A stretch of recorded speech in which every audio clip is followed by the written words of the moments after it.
नमो ऋतान् नमो सिद्धान् नमो ऐर्याणां नमो वज्रायणं नमो लोये सर्वसागुणम् एषो पञ्चनकारो सर्वपावपनाशनो मङ्गलाणां च सर्वेषां परमं हवै मङ्गलम् नमो दुर्वाररागादि वैरिवारनिवारिणे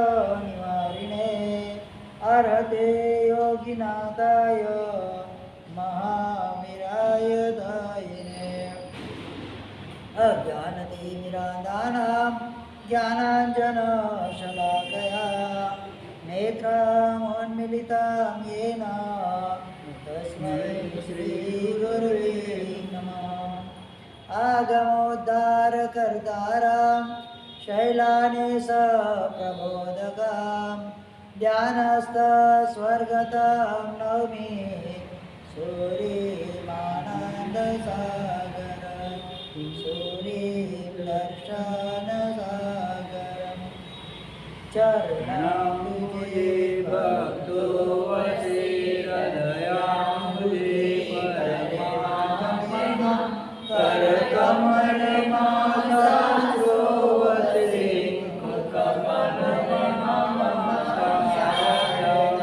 नेत्राम्बुजे निरुकारता नमकारता विकमलमा आनन्दसागर श्रीचरणे आनन्दसागर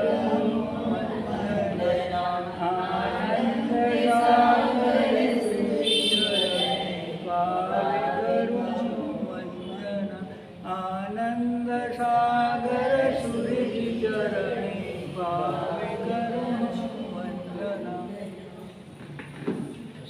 जी सर परिमचर्वाण कप्पो मंगलम मधवाण तीतम में या परिगया जिणा गणहराय तेरावली चर्या अनंत उपकार सर्व તીર્થવતી શ્રવણ ભગવાન મહાવીરનું શાસન અવિરત રૂપે ચાલી રહ્યું છે. વર્તમાનની અંદર પર્યુષણના દિવસોમાં જે નવકલ્પ વાંચના હોય છે એમાં 4 વાંચના તો પ્રભાતના જીવન પર જ હોય છે. 4 ની 6 વાંચનાઓ શું 9 માંથી 6 વાંચનાઓ પરમાત્માના જીવન ઉપર હોય અને પરમાત્માના જીવનનું દર્પણ આપણી સમક્ષ ઉપસ્થિત થયેલું છે.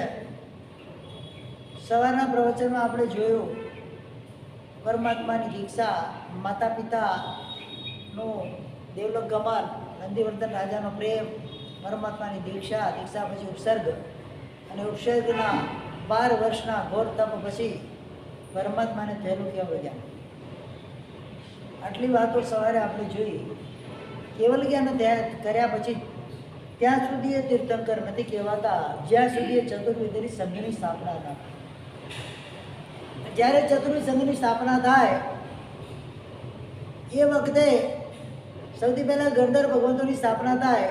ત્યારબાદ મુનિ ભગવંતો, સાધ્વીજી ભગવંતો, શ્રાવ ગણે શ્રાવિતા તત્સ્વરૂપ એવા ચતુર્વિધ સંઘની પરમાત્મા સ્થાપના કરે ત્યારે જ પરમાત્મા તીર્થંકર સ્વરૂપે કહેવાય. તીર્થની સ્થાપના જ ન થાય તીર્થંકર શેના? એ વખતે ત્યાં સુધીના જે કાળ છે કેવલ જ્ઞાન પછી અને તીર્થંકરપણાને પ્રાપ્ત કર્યા પહેલાંનો જે કાળ છે એ પરમાત્માનો કેવલી કાળ કહેવાય. શું કહેવાય? એ તીર્થંકર કાળ ના કહેવાય. ભાવ તીર્થંકર કહેવાય પણ દ્રવ્ય તીર્થંકર ક્યારે કહેવાય? સ્થાપના કરે જ્યારે તીર્થની સ્થાપના થાય એટલે છેલ્લો જે એવા તીર્થનય છે જ્યારે એ ઘટના ઘટે ત્યારે તીર્થંકર છે. એટલે આ ભાવ તીર્થંકરની રીતે પરમાત્માની સ્થાપના ત્યાં થઈ. પરમાત્માની પોતાની પણ સ્થાપના થાય અને તીર્થની પણ સ્થાપના થાય. તીર્થંકર તરીકે પોતાની સ્થાપના થાય અને તીર્થ તરીકે ચતુર્વિધ સંઘની સ્થાપના થાય. એના માટે કરીને દીક્ષા થવી જરૂરી છે. એટલે કેવળ જ્ઞાન પ્રાપ્ત કરી કોઈ પણ તીર્થંકરનો કલ્પ હોય છે. જ્યારે કેવળ જ્ઞાન જે સ્થાનમાં પ્રાપ્ત થાય દેવો ત્યાં આવીને કેવળ જ્ઞાન મહિમા કરે અને ત્યાં સમોસણની રચના કરે અને ત્યાં જ પરમાત્મા પહેલી દેશના આપે. હવે આ પરમાત્મા રુજુવાલિકા નદીના કિનારે જ્યારે કેવળ જ્ઞાન થયું તે સાંજનો છેલ્લો પ્રહર હતો. છેલ્લા પ્રહરના વચ્ચે વર્તા પરમાત્માની કેવળ જ્ઞાનની પ્રાપ્તિ થઈ અને એ વખતે કોઈને ખબર હતી નહીં. ખાલી દેવોને ખબર હતી એટલે દેવો આવ્યા સમક્ષમાં. પણ કોઈ વીરતીના પરિણામવાળો જીવ ન થયો, કોઈ શમિત્વાદી ગુણને પ્રાપ્ત કરનારો જીવ ન થયો. પરમાત્માને ખબર છે આ સમક્ષમાં કઈ એવો લાભ થવાનો નથી. એટલે પોતાના કલ્પ એટલે કે આચાર મુજબ ક્ષણિક દેશના આપી કહેવાય કે ઉખર ભૂમિ બંજર ભૂમિ ઉપર હા બંજર ભૂમિની અંદર નિષ્ફળ એવા વૃષ્ટિની જેમ ત્યાં આગળ દેશના પરમાત્માએ ફરમાવી અને પોતાનો આચાર ત્યાં પૂરો કરી અને પરમાત્મા ત્યાંથી બિહાર આવ્યા. એક ક્ષણ માત્ર દેશના કેટલી કરી એક ક્ષણ દેશના ક્ષણ એટલે કંઈક સમય તક ખાલી માંગલિક ગયા આપણે ક્યાં આપણે માંગલિક સંભળાવીને નીકળી ગયા. એ પરમાત્માને એવી રીતે શું કર્યું હશે? માંગલિક સંભળાવીને નીકળી ગયા. ત્યાંથી પરમાત્માએ વિહાર કર્યો. હવે કેવળ જ્ઞાન થઈ ગયું છે, બધું સ્પષ્ટ છે. ક્યાં આગળ આ શાસનની સ્થાપના થવાની છે એમને ખબર જ છે. ત્યાંથી રુજુબાલિકાથી પરમાત્મા વિહાર કરી અને મધ્યમાં બાપા નગરીની અંદર પરમાત્મા પધારે છે. ત્યાં આગળ બાબા નગરીની અંદર મહાશિવ નામનું વન છે, ત્યાં પરમાત્મા ગયા છે. રુજુબાલિકાથી અપાપાપુરી હવે અત્યારના હિસાબ તો ઘણું દૂર થાય છે. એટલે જેટલા મને પૂછે છે હા, યોજન જેટલું તો હશે એ કઈ એક યોજન કે 10 યોજન એક એટલે અત્યારે આઈડિયા નથી એ વખતે કેટલું હશે, પણ એમાં કે એનો ઉલ્લેખ મળતો નથી. એ પાવાપુરી હા એ તો પાવાપુરી જવાનું રુજુવાલિકા અત્યારે તો મને અત્યારે 150 હા એટલે લગભગ 12 યોજન જેટલું હશે. એટલે 50 કિલોમીટર 12 યોજન એટલે 50 કિલોમીટર 50 ગાઉ. એક ગામમાં કેટલું? એક ગામમાં લગભગ 3.5 કિલોમીટર આવે. તો વધારે એટલે 150 કિલોમીટર જેવું 150-200 કિલોમીટર. અત્યારે જે છે 150 કિલોમીટર જેવું અંતર બસ એટલું જ હશે. પરમાત્મા ત્યાંથી વિહાર કરી અને સવાર સુધીમાં તો પાવાપુરી પહોંચી ગયા છે. અને એ વખતે પરમાત્માના સમર્થનની ત્યાં રચના થઈ અને એ વખતે ભગવાને સર્વ સુરાસુર અને મનુષ્યની સમક્ષ ધર્મદેશનો પ્રારંભ કર્યો છે. ત્યાં સુધી કોઈ જાહેરાત કરી તો અહીંયા તો આપણે કીધું તેમ કેવલ ગણિત તો કોઈને ખબર નથી દિવસ સિવાય તો ત્યાં પણ જાહેરાત કરી સમોસા મંડળ થઈ જાય ને દેવો ઘોષણા કરે પછી તો અહીંયા પણ તો સમોસા તો મંડાય જ ને પણ નદીના કિનારે છે, ખેતરમાં છે, તે કોણ આવે? પેલું ગામમાં છે પેલું માસેન વન છે, આખું ગામ છે, ઉદ્યાન છે. એટલે હવે તો ખબર પડી ગયા પરમાત્માને કેવું જ્ઞાન થયું છે અને પરમાત્મા ત્યાંથી વિહાર થઈ ગયો છે. દેવો દ્વારા ઘોષણા થઈ જાય ને બધી એટલે પહોંચી જાય માણસો. ધીરે ધીરે આવે ને પછી જેમ જેમ ખબર પડતું જેમ આવતા જાય. જેમ અહીંયા પણ એવું છે ને બે કેમ 1 આવે 2 આવે 3 આવે 5 આવે એમ ધીરે ધીરે આવતા જાય. પોતાના ટાઈમ મળે એ રીતે આવતા જાય. સમયની મર્યાદા તો હોતી નથી. એટલે ત્યાં આગળ તે સુમિલ નામનો એ બ્રાહ્મણ છે તે યજ્ઞ કરાવી રહ્યો છે અપાપાપુરીની અંદર. એના ઘરે ઘણા બ્રાહ્મણ આવેલા છે. એમાં 11 બ્રાહ્મણ પંડિતો છે, મુખ્ય પંડિતો છે. ઇન્દ્રપુતિ, અગ્નિપુતિ, વાયુપુતિ, વ્યક્ત સુધર્મા, પંડિત, મૌર્યપુત્ર, અકંપિત, અચલ, ભ્રાતા, મેતારી અને પ્રભાસ. શું આ બધા મુખ્ય 11 બ્રાહ્મણો છે એ પોતપોતાના શિષ્ય પરિવાર સાથે ત્યાં આવેલા છે. ટોટલી 11નો શિષ્ય પરિવાર 4400 કેટલો છે? 44. હા 4400 આવેલા છે. એમાં ઇન્દ્રપુતિ, અગ્નિપુતિ, વાયુપુતિ નામના 3 જે સગા ભાઈ છે. 14 વિદ્યાની અંદર પારગામી છે. અને અનુક્રમે ચારે ચારના 3 જણા મનમાં સંદેહ છે. કર્મ તે જીવ તે શરીર એ પ્રમાણે સંદેહવાળા છે. જીવ કર્મ અને તે જીવ તે શરીર એ 3 સંદેહવાળા 3 ભાઈઓ છે. અને ત્રણના 500 શિષ્યો છે. કેટલા છે? પણ એમની પાસે ભણાવનાર શિક્ષકો છે. એ પ્રમાણે વ્યક્ત અને સુધર્મા આ 2 પણ 500ના પરિવાર છે અને બંને વિદ્વાન છે એ રીતે. અને એ લોકોને અનુક્રમે 5 ભૂત છે કે નહીં અને જેવો અહીંયા છે એવો બીજા ભાવમાં ઉત્પન્ન થાય કે નહીં એવા પ્રકારનો એને સંદેહ છે. અને એવા જ પ્રકારના સંદેહવાળા મંડિત અને મૌર્યપુત્રના 2 ભાઈઓ છે. એમને 350 શિષ્ય છે. એમને એકને બંધ વિષય કર્મનો બંધ થાય કે નહીં અને એકને સંદેહ છે દેવ હોય કે ના હોય એ સંદેહવાળા છે. અકંપિત અને અચલ, ભ્રાતા અને મેતારી અને પ્રભાસ આ 4 બ્રાહ્મણો પ્રત્યેકને 300 શિષ્યો છે. અને એમનો અનુક્રમથી સંદેહ છે નરક છે કે નહીં, પુણ્ય પાપ છે કે નહીં, પરલોક છે કે નહીં અને મોક્ષ છે કે નહીં. 11ના જે શંકા છે એમાં એકનો જવાબ બીજા પાસે છે. શું એ 11 ભેગા જો થયા હોત ને તો ભગવાન સુધી પહોંચવાની જરૂર ના પડે. 11 જો ભેગા થયા હોત ને તો ભગવાન સુધી એમને પહોંચવાની જરૂર જ ના પડે. પણ પોતાના અહંકારના કારણે એકબીજાને પૂછે નહીં, અને પોતાની મેળે જ પોતાની પ્રયોગમાં કરતા રહે, અને અંદર અંદર શંકા પડેલી હોય કે શંકાનું સમાધાન ક્યારે થાય નહીં. એટલા માટે પણ કહેવાય છે, જ્યાં આપણા મનમાં કોઈ પણ સંદેહ કે શંકા ઉપજે એને મનમાં રાખવાની નહીં. એને કોઈ જાણનાર હોય એને પૂછી લેવાનું અને સમાધાન મેળવી લેવાનું. એ તો આખી જિંદગી અર્થ ધ્યાન ત્યાં શું ત્યાં કરે, આખી જિંદગી અર્થ ધ્યાન ત્યાં કરે કે આવું જ છે કે નહીં, આવું જ છે કે નહીં, આપણને અર્થ ધ્યાન છે. શંકા દૂર ધ્યાન કહેવાય એને. શું કહેવાય? હા, એને પણ અર્થ ધ્યાન જ કહેવાય. આખી જિંદગી વ્યક્તિ અર્થ ધ્યાન કર્યા કરે. એટલે કોઈ પણ ઘરની અંદર કોઈ પ્રશ્ન હોય, વેપારની અંદર કોઈ પ્રશ્ન હોય, મિત્ર વર્ગમાં કોઈ પ્રશ્ન હોય, સ્વજન વર્ગમાં કોઈ પ્રશ્ન હોય, સંઘની અંદર કોઈ પ્રશ્ન હોય, સમાજમાં કોઈ પ્રશ્ન હોય, મનમાં ક્યારે રાખવાના નહીં. એના જાણકાર એક બે વ્યક્તિને પૂછીને એનું સમાધાન કરે. એ તો 11 ગણધરની કેટેગરીમાં એની જે જન્મસ્થાનની કેટેગરીમાં આપણે મુકાઈ જઈએ. એ નથી પૂછતા એના પાછળનું કારણ શું છે? એવું નથી કે નાના પાસે જવાબ ન હોય. ઘણી વાર નાના પાસે પણ જવાબ, મોટા પાસે ન પણ નાના પાસે બની શકે, હોય છે. નાનાનું જ્ઞાન ઘણી વાર વધારે પણ હોય છે કે મોટાનું જ્ઞાન ન પણ હોય.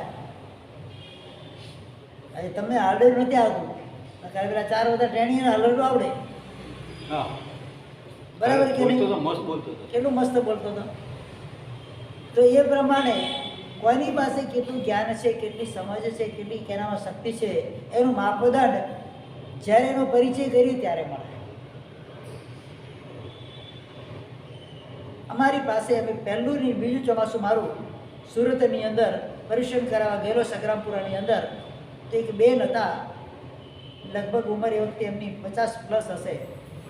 શરીર દેખો તો સાવ શુક્લ હતું શરીર. એક ઉપવાસ પણ કરી શકે કેમ? એક ક્વેશ્ચન માર્ક હતો. લગાતાર 30 વર્ષથી 24 અઠ્ઠાઈ કરે છે. 30 વર્ષથી લગાતાર 30 વર્ષથી 24 અઠ્ઠાઈ. સમજો તમે, એક 24 ઉપવાસ કરવો ને તો ખબર શું નહીં શું થાય ખબર નથી. 30 વર્ષથી 24 અઠ્ઠાઈ વિચારી પણ ના શક્યા.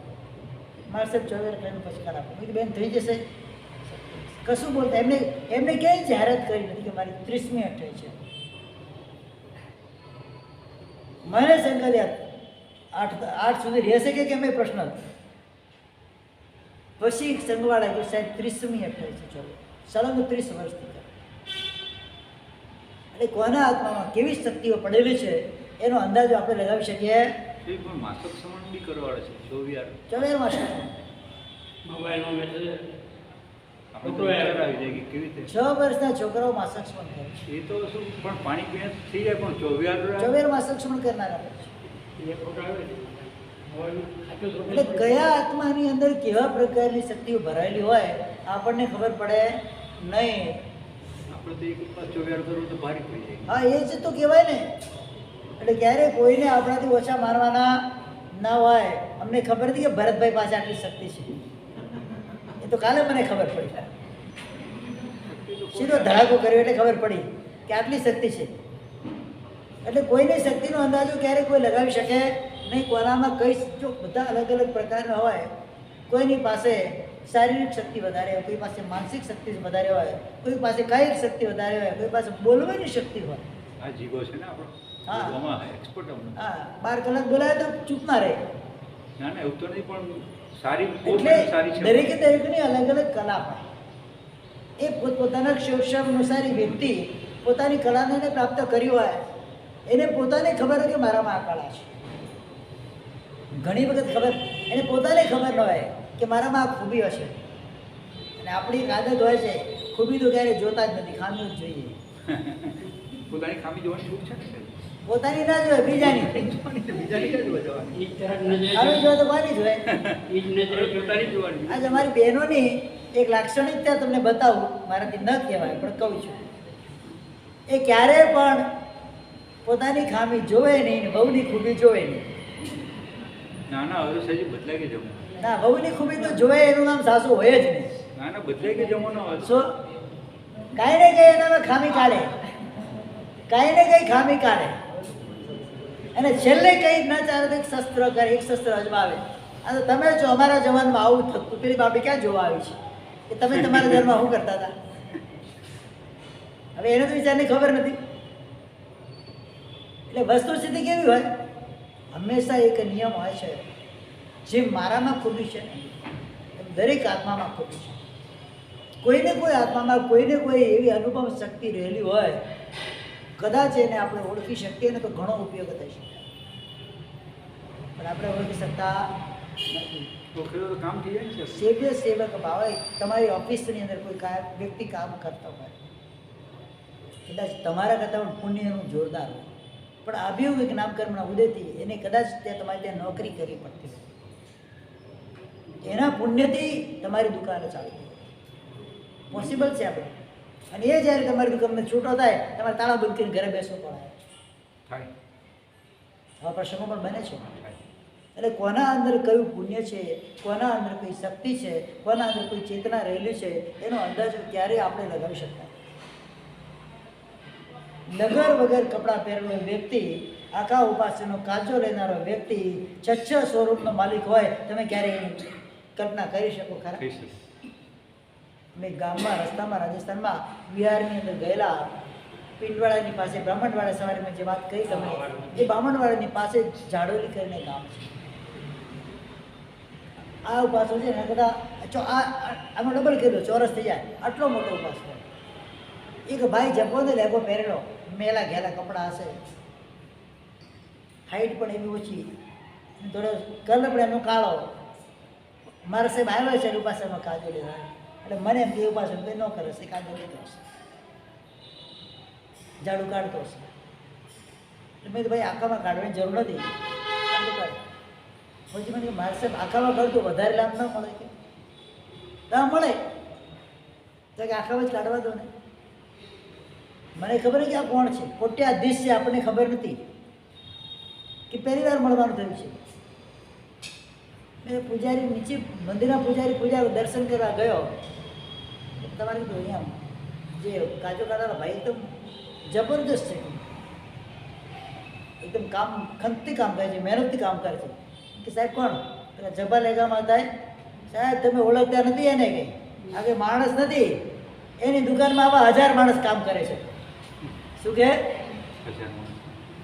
કે મુંબઈની અંદર જ્વેલરીના મોટા 6 શોરૂમ એમની પાસે છે, અત્યારે ચલાવે છે. ને આ ભાઈ જ્યારે પણ મહાત્મા ગામમાં હોય ને, જ્યારે પણ મહાત્મા પધારવાની ખબર પડે તો ઘરેથી પોતાનું ઝાડુ પણ લઈ આવે ને પોતાની સુપડી પણ લઈ આવે ને આખા ઉપાસનો કાજો પોતે જાતે કાઢે. કે જિનાલય અને ઉપાશ્રયમાં કાજુ કાઢનાર એને ભવાંતરમાં ક્યારે ઝાડુ અને સુપડી હાથમાં લેવાની જરૂર પડતી નથી, કેમ કે એને ક્યારેય સેવક પણ આવતો નથી, માલિક જ બને. અમે આપણે એને સમજતા નથી. આજે પણ ઘણા જિનાલયોની અંદર સ્વયં બહેનો પોતે ઝાડુ કાજા વગેરે લેતા હોય છે. મોટા કરોડપતિ પોતાની પોતે. અરે તમને કહું, કદાચ તમે નામ સાંભળ્યું હોય, બેંગ્લોરની અંદર દિલીપભાઈ સુરાણા, ગૌરીબેન સુરાણા, કઈ કંપની છે એમની નામ ભૂલી ગયું, મેડિકલનો મતલબ રિસર્ચનું બધું એમનું છે. સુશીલ ધામ તીર્થ પોતે બનાવ્યું છે, આખું બેંગ્લોરની બાજુમાં મોટું ભવ્ય જાજરમાં મોટી ભોજનશાળા ચાલે. જ્યારે પણ મહાત્મા પધારે, ખબર કે સુશીલ ધામ આવે છે, ભવરીબેન પોતે આવે, રસોડામાં પોતે ઉભા રહે, પોતે રસોઈ બનાવે, પોતે મારા શરણે વરાવે. શું નામ ભૂલી ગયો, હમણાં જીરામના દાદાની ધજાનો ચડાવો એમને લીધો છે 21 કરોડ રૂપિયાનો. કેટલામાં? શું નામ છે એમનું? દિલીપભાઈ સુરાણાની કંપની નામ ભૂલી ગયું, મા ઉપર જ કંઈક નામ છે.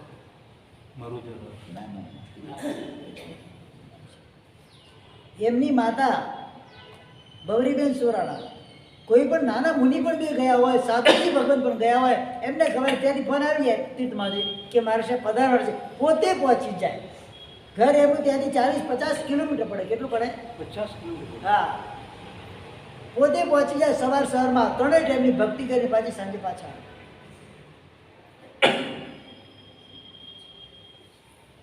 એટલી સંપત્તિ. બેંગ્લોર ચીકપેટની ધજા પણ એમને લીધેલી છે. એ લગભગ 11 કરોડ રૂપિયામાં લીધેલી.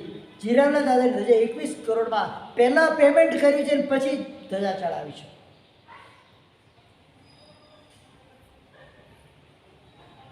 એટલે આવા પણ કોનામાં કેવી શક્તિ છે ને કેવી શક્તિ શેનાથી મળે છે, કદાચ એનો એને અંદાજો આવે ને તો જ એ જાણી શકે કે આ પુણ્ય શેનાથી ઉપાર્જન થાય. સ્વયં પોતે સાધુ સાધ્વી ભગવતી અને સુશીલ ધામમાં એમણે એવી આયોજન કર્યું છે. 50 કિલોમીટર સુધી કોઈ પણ મહાત્મા વિચરણ કરતા હોય બધા ટિફિન ત્યાંથી જાય છે સુશીલ ધામમાંથી. 3 ટાઈમના ત્યાંથી ગાડી આપવા માટે જાય 50 કિલોમીટર સુધી. કેટલો? આજુબાજુના 50 કિલોમીટર એરિયામાં બધું એમને કવર કર્યું છે. साहब भगवान ने घणु आप भगवान ने बहुत दिया है, क्या करना है, कहाँ पे रखना है. माइक्रोलैब नाम શું છે કંપની? માઇક્રોલેબ. અમે એમની કંપનીમાં પણ જઈને આવ્યા દિલીપભાઈ. જેટલી દવા બને એનું રિસર્ચ ત્યાં અને પછી દવા બહાર પડે અને ટેસ્ટિંગ થાય ત્યાં. જેટલી પણ દવા બહાર આવે ને ટેસ્ટિંગ એમની ત્યાં થાય પછી બહાર આવે. બેંગ્લોરમાં જ એમની કંપની છે માઇક્રોલેબ. એટલે આ ખરી કંઈ એની આપણે પ્રશંસા અનુમોદન નથી કરતા, પણ એમના કાર્યની અનુમોદન. જ્યાં જ્યાં પણ જરૂર પડે જૈન શાસનમાં એ વ્યક્તિ ત્યાં ઊભા હોય. કેવું પુણ્ય બંધાય? શક્તિ છે એ શક્તિનો સદુપયોગ કરવાનો છે. ઘરમાં ગમે એટલું દવાઈ રાખીને બેઠા રહીએ શું ફરક પડે? એનો લાભ કોને મળવાનો છે? આખીરકાર તો જેના પુણ્યમાં હશે એ જ ભોગવી શકશે. કમાવાનું પુણ્ય લગભગ બધામાં હોય, ભોગવવાનું પુણ્ય રેર કેસમાં હોય. કોણ ભોગવી શકે? પૂરો ભવની અંદર એવું જબરજસ્ત પુણ્ય બાંધીને આવ્યા હોય, મમ્મડ પાસે કમાવાનું પુણ્ય જોરદાર. ક્ષણિક મહારાજાના દરબારમાં જેટલું ધન હોય કે આખું મગજ વેચી નાખો ને તો તારા એક બળદને ખરીદી શકવાની મારામાં તાકાત નથી. ક્ષણિક મહારાજા બોલે હા, આટલું ધન મમ્મડ શેઠ પાસે ભોગવવાનું પુણ્ય હતું જ નહીં. એમને મરીને સાથે નરકમાં ગયો. અને ઘણા એવા પણ જોયા છે પોતાની જેટલી મૂડી હોય સર્વસ્વ સોંપી દે શાસન. આવશે પેલા ભીમા કુંડલિયાની વાત આવે છે. આખા દિવસમાં 7 ડોકડા કમાઈને આવે છે. કેટલા? અને એની પત્ની ઘરે કેવી હતી ખબર છે તમને? માથા ભારે. ત્યાં વસ્તુ પેલા વિમલસા મંત્રીની ત્યાં ટીપ ચાલી રહી છે તો કે 7 ડ્રમ મારે લખી દો. એક ખૂણામાંથી લગભગ કપડાવાળો અવાજ આવ્યો. અહીંયા ટીપો ચાલે 1 લાખ 2 લાખ 5 લાખ ની વખતે 1000 2000 20 ટીપો ચાલે. એમાં 7 ડોકડા મારા લખો. સૌથી પહેલું નામ એનું લખાવ્યું છે ત્યાં આગળ. કેમ? સર્વસ્વ સોંપ્યું છે. અને એનું પુણ્ય કેવું રીતે બાંધ્યું છે? ઘરે જાય છે ઘરવાળી બરાબર. પેલી ઘરવાળી તો માં અંબા દુઃખ હરજો કઈ છે એ તો બરાબર છે. અને એ ઘરવાળી જે તાળુકી શું કમાઈને આવ્યો તો આ એટલે પેલો ગાયને નીંદર નાખવા માટે ત્યાં આગળ જાય છે. ગાય થોડી ભડકે જે ખીલો ઉછળે છે એમાંથી સોનાનો ભરેલો ચરો નીકળે છે, આભૂષણો ભરેલો ચરો નીકળે છે. આટલું મળ્યા પછી ઘરમાં કાંઈ જ નથી, પણ લોભ બિલકુલ નથી. ચરું લઈને ક્યાં પહોંચે છે? પરમાત્મા. આ મારું છે જ નહીં, તો મારા પરમાત્મા. વિમલ મંત્રી પાસે ચર લઈને પહોંચી જાય વ્યક્તિ અને કહે છે કે મારું નથી, મારા ઘરમાંથી આ નીકળ્યું છે. ત્યારે કહે છે નહીં, આપણું તારું છે, તું લઈ જા. એક ખૂટી કોડી ખિસ્સામાં નથી, આટલું એક સાથે મળી ગયું છે છતાં અંદર લોભનું કાંઈ પણ જાતનો અંશ પણ દેખાતો નથી. એ આત્માની શક્તિ કેટલી છે વિચારો તમે. એટલે કેવું જોરદાર પુણ્ય બાંધતા હોય આત્મા. ઘણા પાસે હોતું નથી છતાં ખર્ચવાની તમન્ના હોય, ઘણા પાસે હોય ને તો છૂટે નહીં આવતું નથી. પેલો કે ને ચમડી તૂટી જાય પણ દમડી જાન જાય તો જાય પણ ધન ન જાય. આવી વૃત્તિવાળા પણ ઘણા લોકો હોય અને ક્યાંય નહીં પોતાના માટે ના ખર્ચે, સમાજ માટે કે શાસન માટે ખર્ચાની વાત નથી, પોતાના ખર્ચા માટે ના ખર્ચે. ઓછા થઈ જશે તો એટલે આપણે ઓછા થઈ જાય તો સડી જાય. ક્યાં લઈ જવાના કબીર? અને જે પણ હું કમાઉં છું, જે પણ મેં મેળવ્યું છે માત્ર એક જ ભાવ પૂરતું રહે છે. કેટલું? કોઈ ગેરંટી નથી સાહેબ. એક ભાવ રહે તો કેટલું રહે? એક ભાવની કઈ એક ગેરંટી? ભાવ. વધારે નથી રહેવાનું નથી. ચક્રવર્તીનું ધન કેટલું હોય? 96 કરોડ ગામનો અધિપતિ, 32,000 દેશનો અધિપતિ, 363 જેની પાસે રત્નોની ખાણો છે એવો કેવો 14 રત્ન છે 9 નિધાન જેની પાસે છે એવો ચક્રવર્તી પણ જ્યારે મરે છે ને તો એની પાસે કુંડી કોળીએ જાતી નથી. 3 ખંડનો અધિપતિ કૃષ્ણ વાસુદેવ એ જ ભવની અંદર ને મરતી વખતે પાણી પાવનારું કોઈ હતું નહીં. એનો જન્મ થયો તો પાણી મળે એમ નતું, એનું મોત થયું તો પાણી મળતું. જન્મ ક્યાં થયો? મરણ ક્યાં થયું? જેલથી જંગલની યાત્રા થઈ એની. કેવી યાત્રા થઈ? અને બંને તમે પીરિયડ, બંને વચ્ચેનો પીરિયડ છે એનો ગોલ્ડન પીરિયડ છે. એ બંને જે એન્ડ અને સ્ટાર્ટ કેવો પીરિયડ છે? એક દુઃખી વ્યક્તિ કદાચ પણ નિંદનીય એને કહેવાય એના પણ હીન કક્ષાનો એનો પીરિયડ છે અત્યારે. પણ વચ્ચેનું પુણ્ય સારું, ભોગવવાનું પુણ્ય કેવું હતું? ભોગવીને નીકળી ગયું. એટલે ક્યારે પુણ્ય પરવારી જાય, ક્યારે પુણ્ય ખીલી જાય કોઈ એનો અંદાજો હતો નથી. અહીંયા આપણી વાત ચાલે છે. આ 300 પરિવારવાળા 11 પંડિતો મળ્યા છે. ટોટલ 4400 જણા ભેગા થયા છે. અહીંયા આગળ કેટલા? એક પ્રશ્ન તમને કરું, કદાચ એનો જવાબ લગભગ નહીં આવડે. પરમાત્માના પહેલા સંવત્સરમાં ટોટલ કેટલી દીક્ષા થઈ લીગલ, જેનો આંકડો શાસ્ત્રમાં બોલે?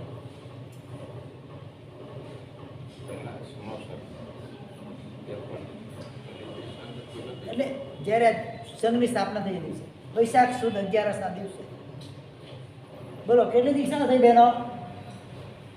ખબર છે? તો આટલા વર્ષે હું સાંભળો છો? કેટલી દીક્ષા ટોટલ કેટલી થઈ? કોઈ સાચો આંકડો નહીં બોલશે. 4411 નજીક તો જવાય ને સાહેબ, સાચો આપણને ખબર તો કાંઈ ખરી 4411 નજીક તો જવાય ને એમ કહું છું. નજીક તો પહોંચે, એ તો તમને ખબર છે. 4400 બોલે ને 11 ગણ થાય તો પહોંચી જાય. હવે આગળ સાધીજી બોલ ખરા ને ભાઈ? કેટલા સંઘની સ્થાપના થઈ? સાધીજી બોલ ખરા ને? કેટલા સંઘની સ્થાપના થઈ? ચતુર્વેદી છે. આ તો સાધીની દીક્ષા થાય કે ન થાય? કેટલી દીક્ષા થઈ? કેટલી દીક્ષા થઈ? ભૂલાઈ ગયું છે, યાદ નથી મને પણ થઈ. બોલો. ચંદનબાળા સાથે 1000 શ્રેષ્ઠી પુત્રીઓએ દીક્ષા લીધી. એટલે 1001 દીક્ષા એ 4411 દીક્ષા આ 5412 દીક્ષાઓ. આ તો લીગલ ચોપડામાં બોલે છે. એ સિવાય જેની પણ ભાવના થઈ છે એમને પણ દીક્ષા લીધી હશે. એક જ ધડાકે આટલી દીક્ષાઓ ત્યાં આગળ થઈ છે. લગભગ બધા 4411 બોલશે. કેટલા બોલશે? સાધુ ભગવાન સાધીજી બોલ થાય તો કેટલું સંસ્થાન દીક્ષા તો થઈ છે ને, એટલે તું બોલું છું ને. હા, પણ એ કોઈ ગણતું જ નથી, બોલતા જ નથી. યાદ નથી આવતી ચંદનબાળા તો એમને. એ સમાજમાં દીક્ષા થઈ છે. પેલા 11 ગણતો ને દીક્ષા થઈ, પછી ચંદનબાળાની દીક્ષા થઈ. 1001 ની એ દીક્ષા થઈ છે. અથવા લીગલ ઓન પેપર છે. શું છે? લીગલ જ છે. હા, કે જે તમને ખબર છે એમ. બાકી કોઈને પણ ત્યાં ભાવના થઈ છે, દીક્ષા લીધી છે, એ આખી વસ્તુ અલગ છે. હવે કેટલી કહેવાની? 5412. કેટલી થઈ? 5412. આંકડો યાદ રાખવાનો. આટલું તો આમ તેમ ભૂલી બી જાય પણ યાદ રહે થોડું.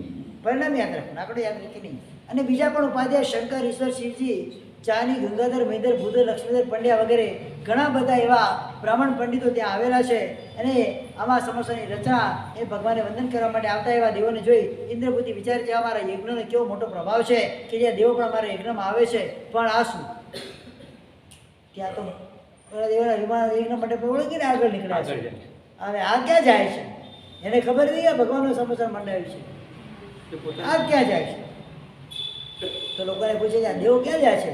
કે નગરની બહાર ઉદ્યાનની અંદર માસીના મનની અંદર પરમાત્મા મહાવીર દેવ કેવલી તીર્થંકર પરમાત્મા પધારેલા છે. અને એમનું સમસ્યાના મંડાણ થયા છે. અમે બધાને વંદન કરવા માટે જઈએ છીએ. ત્યારે આ સાંભળે છે, પોતે ઈર્ષ્યાશ્રિત વિચારે છે, અરે સર્વજ્ઞ તો આ દુનિયામાં હું એકલો છું, બીજો કયો નવું પેદા થઈ ગયો? હા, સર્વજ્ઞ કોણ છે? આ દુનિયામાં એક જ સર્વજ્ઞ છું, તો બીજો કયો નવો સર્વજ્ઞ પેદા થઈ ગયો છે જે પોતાને સર્વજ્ઞ કહે છે? આ નિશ્ચિત કોઈ મહાધૂર્ત લાગે છે મને. એને દેવોને પણ એને ઠકી લીધા છે કે માટે એકના માટે મને છોડીને એની આગળ એની પાસે જઈ રહ્યા છે. જેમ કાગડાઓ તીર્થજનને છોડી દે જેમ જે ડુક્કર હોય ક્યારે ખીર ખાઈ ન શકે, જેમ દેડકાઓ શહેરોમાં ન રહી શકે, જેમ માખીઓ ચંદ્રના વનમાં ન રહી શકે, જેમ ઊંટો શ્રેષ્ઠ વૃક્ષો પર ન રહી શકે, અને જેમ ઘુવડો સૂર્યપ્રકાશને છોડી દે છે, એ પ્રમાણે ભ્રાંત થયેલા અસુરો દેવ અને દાનવો જે છે યજ્ઞ મંડપને છોડી અને એ ધૂર્તની પાસે જઈ રહ્યા છે. અથવા જેવા સર્વજ્ઞ છે તેવા જ આ દેવો હશે. એમાં એમનો સંયોગ કેવો છે, અનુરૂપ સંયોગ છે, આપણે એમાં કંઈ વિચારવું નથી.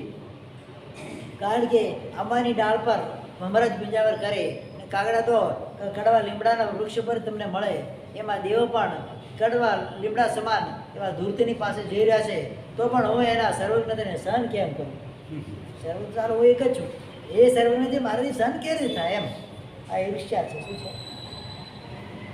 અમર્ષ ગૌતમ કેવી રીતે આવ્યા હતા? ભગવાન પાસે ઈર્ષ્યાથી આવ્યા હતા. પછી આવ્યો અહંકાર. પહેલાં શું આવ્યું છે? પહેલાં ઈર્ષ્યા આવી છે, પછી આવ્યું છે એમને અહંકાર. અહંકાર પહેલાં ઈર્ષ્યા. ઈર્ષ્યા આવે એટલે અહંકાર આવે વગર રહે જ નહીં. એ નિયમ જ છે. પહેલાં અહંકાર નથી આવ્યો. પહેલાં શું આવ્યું છે? હું કોઈનું સારું જોઈ શકતો નથી. બસ પહેલાં ઈર્ષ્યા આવી છે. પછી એને જેને હરાવું એમાં અહંકાર આવ્યો છે. અહંકાર ક્યારે આવે ગૌતમ સ્વામીને? અને આપણે શું કહીએ? ગૌતમ સ્વામી અહંકારી થઈને ત્યાં ગયા એમ ને? અહંકારીને ઈર્ષ્યાળુ થઈને ગયા. જેને બેઝિકમાં જોવાય છે, તો ડીપમાં જઈને જોઈએ તો પહેલાં સૌથી પહેલાં તો એમને ઈર્ષ્યા પ્રગટ થઈ છે. અહંકાર તો પછી આવે છે કે હું સર્વજ્ઞ છું. મારા હોતા બીજો કોણ સર્વજ્ઞ આવ્યો? એક વ્યક્તિને જોઈને બીજા વ્યક્તિને પોતાની બરોબરી કરનારો આ કોણ આવે? એટલે ઈર્ષ્યા જાગી છે. એટલે ઈર્ષ્યાના કારણે અહંકાર આવ્યો, અહંકારના કારણે ક્રોધ આવ્યો, ક્રોધના કારણે દોડ્યા છે. પછી તો એકબીજાને લઈને લાગે. એક વખત કોઈ દુષ્ટ ઘૂસી જાય ને ઘરમાં, શું કે દુકાનમાં, પછી એની લાઈન લાગે, પછી આવે જ છે. એટલે આ રીતે આ દુષ્ટ ઘૂસી ગયો ઈર્ષ્યા નામનો, અને પછી આ આવી ગયા. હવે પોતે વિચારી રહ્યા છે શું એક આકાશમાં બે સૂર્ય હોય? આ તો એક ગુફામાં બેસી ક્યાં રહી શકે? આ તો એક મહેલમાં બે તલવાર રહી શકે? એ વેકસાની બે સર્વણ ક્યાં રહી શકવાના છે? સવાલ જ નથી, પોસિબલ જ નથી. એટલે ભગવાનને વંદન કરી અને પાછા ફરતા લોકોને એ મજાકમાં પૂછે છે, એ લોકો તમે જે સર્વને જોયો છે એ કેવો લાગે છે, એનું સ્વરૂપ કેવું છે? ત્યારે લોકો કહે છે ત્રણ લોકના, સમગ્ર ત્રણ લોકના લોકો જે હોય એ ગણવા માંડે, અને ત્રણ જગતના આયુષ્ય હોય એ પણ સમાપ્ત ન થનાર આયુષ્ય હોય, અને પરાર્થથી અધિક ગણિત હોય તો પણ એ સર્વજ્ઞ સમગ્ર ગુણને ગણવા માટે કોઈ શક્ય હોઈ શકે નથી. એટલા બધા ગુણો એનામાં છે. આમ કહેવા છતાં એ બોલે છે તો આ કોઈ મહાદૂત માયાથી માયાનું ઘર લાગે છે. અને આ મહાદૂતે બધા લોકોને આ રીતે વિભ્રમમાં પાડી દીધા છે. એટલે કે બધાને પોતાના કહેવાય કેમ જાળમાં ફસાઈ લીધા છે. જેમ સૂર્ય અંધકારના સમૂહે દૂર કરવા માટે ક્યારેય પ્રતીક્ષા કરતો નથી, અગ્નિ ક્યારેય કોઈના હાથના સ્પર્શને સહન કરતો નથી, સિંહ જેમ પોતાના કેસરના કોઈ સિંહના કેસર જેમ કોઈ જે વાળ જોઈને કોઈ ખેંચે તો સિંહ સહન કરી શકે ના કરી શકે, ક્ષત્રિય જેમ શત્રુના બરાબરને સહન કરી શકતો નથી, એ રીતે હું પણ એ સર્વના આટોપને ક્યારે પણ સહન કરી શકું નહીં. જે અગ્નિએ પર્વતોને પણ બાળી નાખ્યા છે, એ અગ્નિને આગળ વૃક્ષોની તો વિષાત જ શું હોય? જે પવને હાથીઓને પાડીને ફેંકી દીધા છે, એ પવનને આગળ રૂનું ગુડું બિચારું કેવું હોય? જે વાદી મા સભામાં પંડિતોને પણ મૌન કરી દીધા છે, એવા મારા આગળ આ ઘરમાં શું રહેવા? એની તો વિષાત શું છે? એમ કે સર્વની વિષાત શું છે? એને ખબર નથી કે સામે કોણ બેઠા છે. એને ઊંચા નીચો થઈ રહ્યો છે. અત્યારે ઇન્દ્રભૂતિ જ્યારે હું ગોળ દેશમાં ગયો હતો ત્યારે ગોળ દેશીય પંડિતો મારા ભયથી દૂર દેશમાં ભાગી ગયા હતા. જ્યારે હું ગુર્જર દેશમાં ગયો હતો ત્યારે ગુર્જર દેશના પંડિતો મારા ભયથી જર્જરિત થઈ ગયા હતા અને ત્રાસને પ્રાપ્ત કરતા હતા. જ્યારે હું મારા દેશમાં ગયો હતો મારા દેશના પંડિતો મારા ભયથી મરી ગયા હતા. જ્યારે હું તેલંગ દેશમાં ગયો તો તેલંગ દેશના પંડિતો મારા ભયથી તલના જેવા દુબળા થઈ ગયા હતા. પોતે બધાની જાતને બધું વિચાર્યું છે. તો હવે આ રીતે એના સ્વરૂપના અભિષેક અને તેની આગળ, તેથી મારા આગળ આ કોણ વાદી છે જે પોતાના સ્વરૂપના અભિમાનને ધારણ કરે છે? એ પ્રમાણે વિચાર કરી ત્યાં જવા માટે ઉદ્યત થયેલા ઇન્દ્રભૂતિને જોઈને અગ્નિભૂતિ એમ કહે છે, હે ઇન્દ્રભૂતિ, આ વાદીરૂપી કીડાને જીતવા માટે તમારે શું પ્રયાસ કરવાનો હોય? મેં તો મહાન છું. નાના કીડાને મસાલા માટે અમારે જેવી કાપી છે. શું કહે છે? અમારે જેવી એના માટે તો કાપી છે. કમલને છેદવા માટે ઐરાવત હાથીની ક્યાં જરૂર પડે? એવા વાદી કીડને જીતવા માટે તો અમે પણ અમે જઈએ અને એ કામ કરી આવીએ છીએ. શું કહે છે? આ કામ તો અમે કરીએ છીએ. તમારી કોઈ જરૂર નથી. અત્યારે ઇન્દ્રપુતિ અગ્નિપુતિને કહે છે, એ અગ્નિપુતિ મારો એક નાનો શિષ્ય હોય ને એ પણ એને જીતી શકવા મળે સમર્થ છે, પણ પ્રવાદીનું નામ સાંભળી અને મારું તો શેર લોહી ઉકળે છે. શું કહે છે? હું હવે એને મળ્યા વગર રહી શકું એમ નથી, મારે જવું જરૂરી છે, હું જઈ શકીએ આગળ એમ. ત્યારે ઇન્દ્રપુતિ વિચારે છે, જે તલને પીલતી વખતે કેટલાક તલો બચી જાય, ધાન્યને પીસતી વખતે કેટલાક ધાન્યો બચી જાય, અને ઘાસને આપણે ઝાપટો હતી કેટલાક ઘાસ એમાં બચી જાય. સરોવરને પીવતા અગસ્ત્ય ઋષિના દ્વારા સરોવર જ્યારે પીવામાં આવ્યા તો કેટલાક સરોવર બાકી રહી ગયા હતા. એ રીતે આ કોઈ પોતાની જાતને સરોવરને માનતો વાદી એને મારી સામે વાત કરવાનો બાકી રહી ગયો હોય, હવે ત્યાં જાઉં અને એને હું પાછો ચોળીને મૂકી દઉં. અને બીજું, એકવાર પણ જો સતી સ્ત્રી એ પોતાનું શીલ ગુમાવી દે તો સર્વદા અસત્ય જ ગણાય છે. હું પણ જો એક વાદી એને ન જીતું તો મારું પણ જે વાદી તરીકે વાદી તરીકે જે વિરુદ્ધ છે એ નિષ્ફળ થઈ જાય. મેં વાદોની અંદર હજારો વાદીઓને 3 જગતમાં હરાવ્યા છે. તો આ ખીચડીની થાળી જેવા ખીચડીની થાળીમાં જે પેલો કોરડો મગ આવે ને, કેવો મગ તો કેવો એ મગ દાંતમાં આવે તો શું લાગે? દાંતમાં કડકડ અવાજ કરે. એવા વાદી જો જીતેલો બાકી રહી ગયો, મોટું આશ્ચર્ય છે. એમ પોતે બધી મનની ભ્રમણાઓ પોતે વિચારી રહ્યા છે. જો આ વાદીને જીતી લો તો ત્રિલોકમાં મારો વિજય થઈ જાય, અને શરીરમાં રહેલો અલ્પ પણ શલ્ય જો પ્રાણનો નાશ ન કાઢીએ તો પ્રાણનો નાશ કરી દે. એ પ્રમાણે જો એને હું કાઢીશ નહીં તો મારા ભાવરૂપી પ્રાણનો નાશ થઈ જશે અને મારે ત્યાં જવું પડશે. એ પ્રમાણે વિચાર કરી અને પોતાના 500 સીઝન થોડું લઈ માથામાં મોટું તિલક કાઢી હાથમાં છત્ર ધારણ કરાવી અને પોતે જો ત્યાં જવા માટે તૈયાર થયા છે. જેવા ત્યાં પહોંચ્યા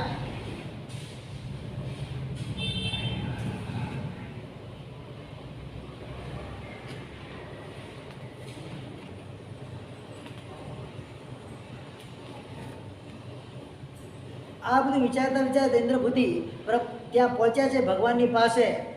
અને રસ્તામાં તો ઘણી બધી ચર્ચા પોતે મનમાં કરી લીધી છે.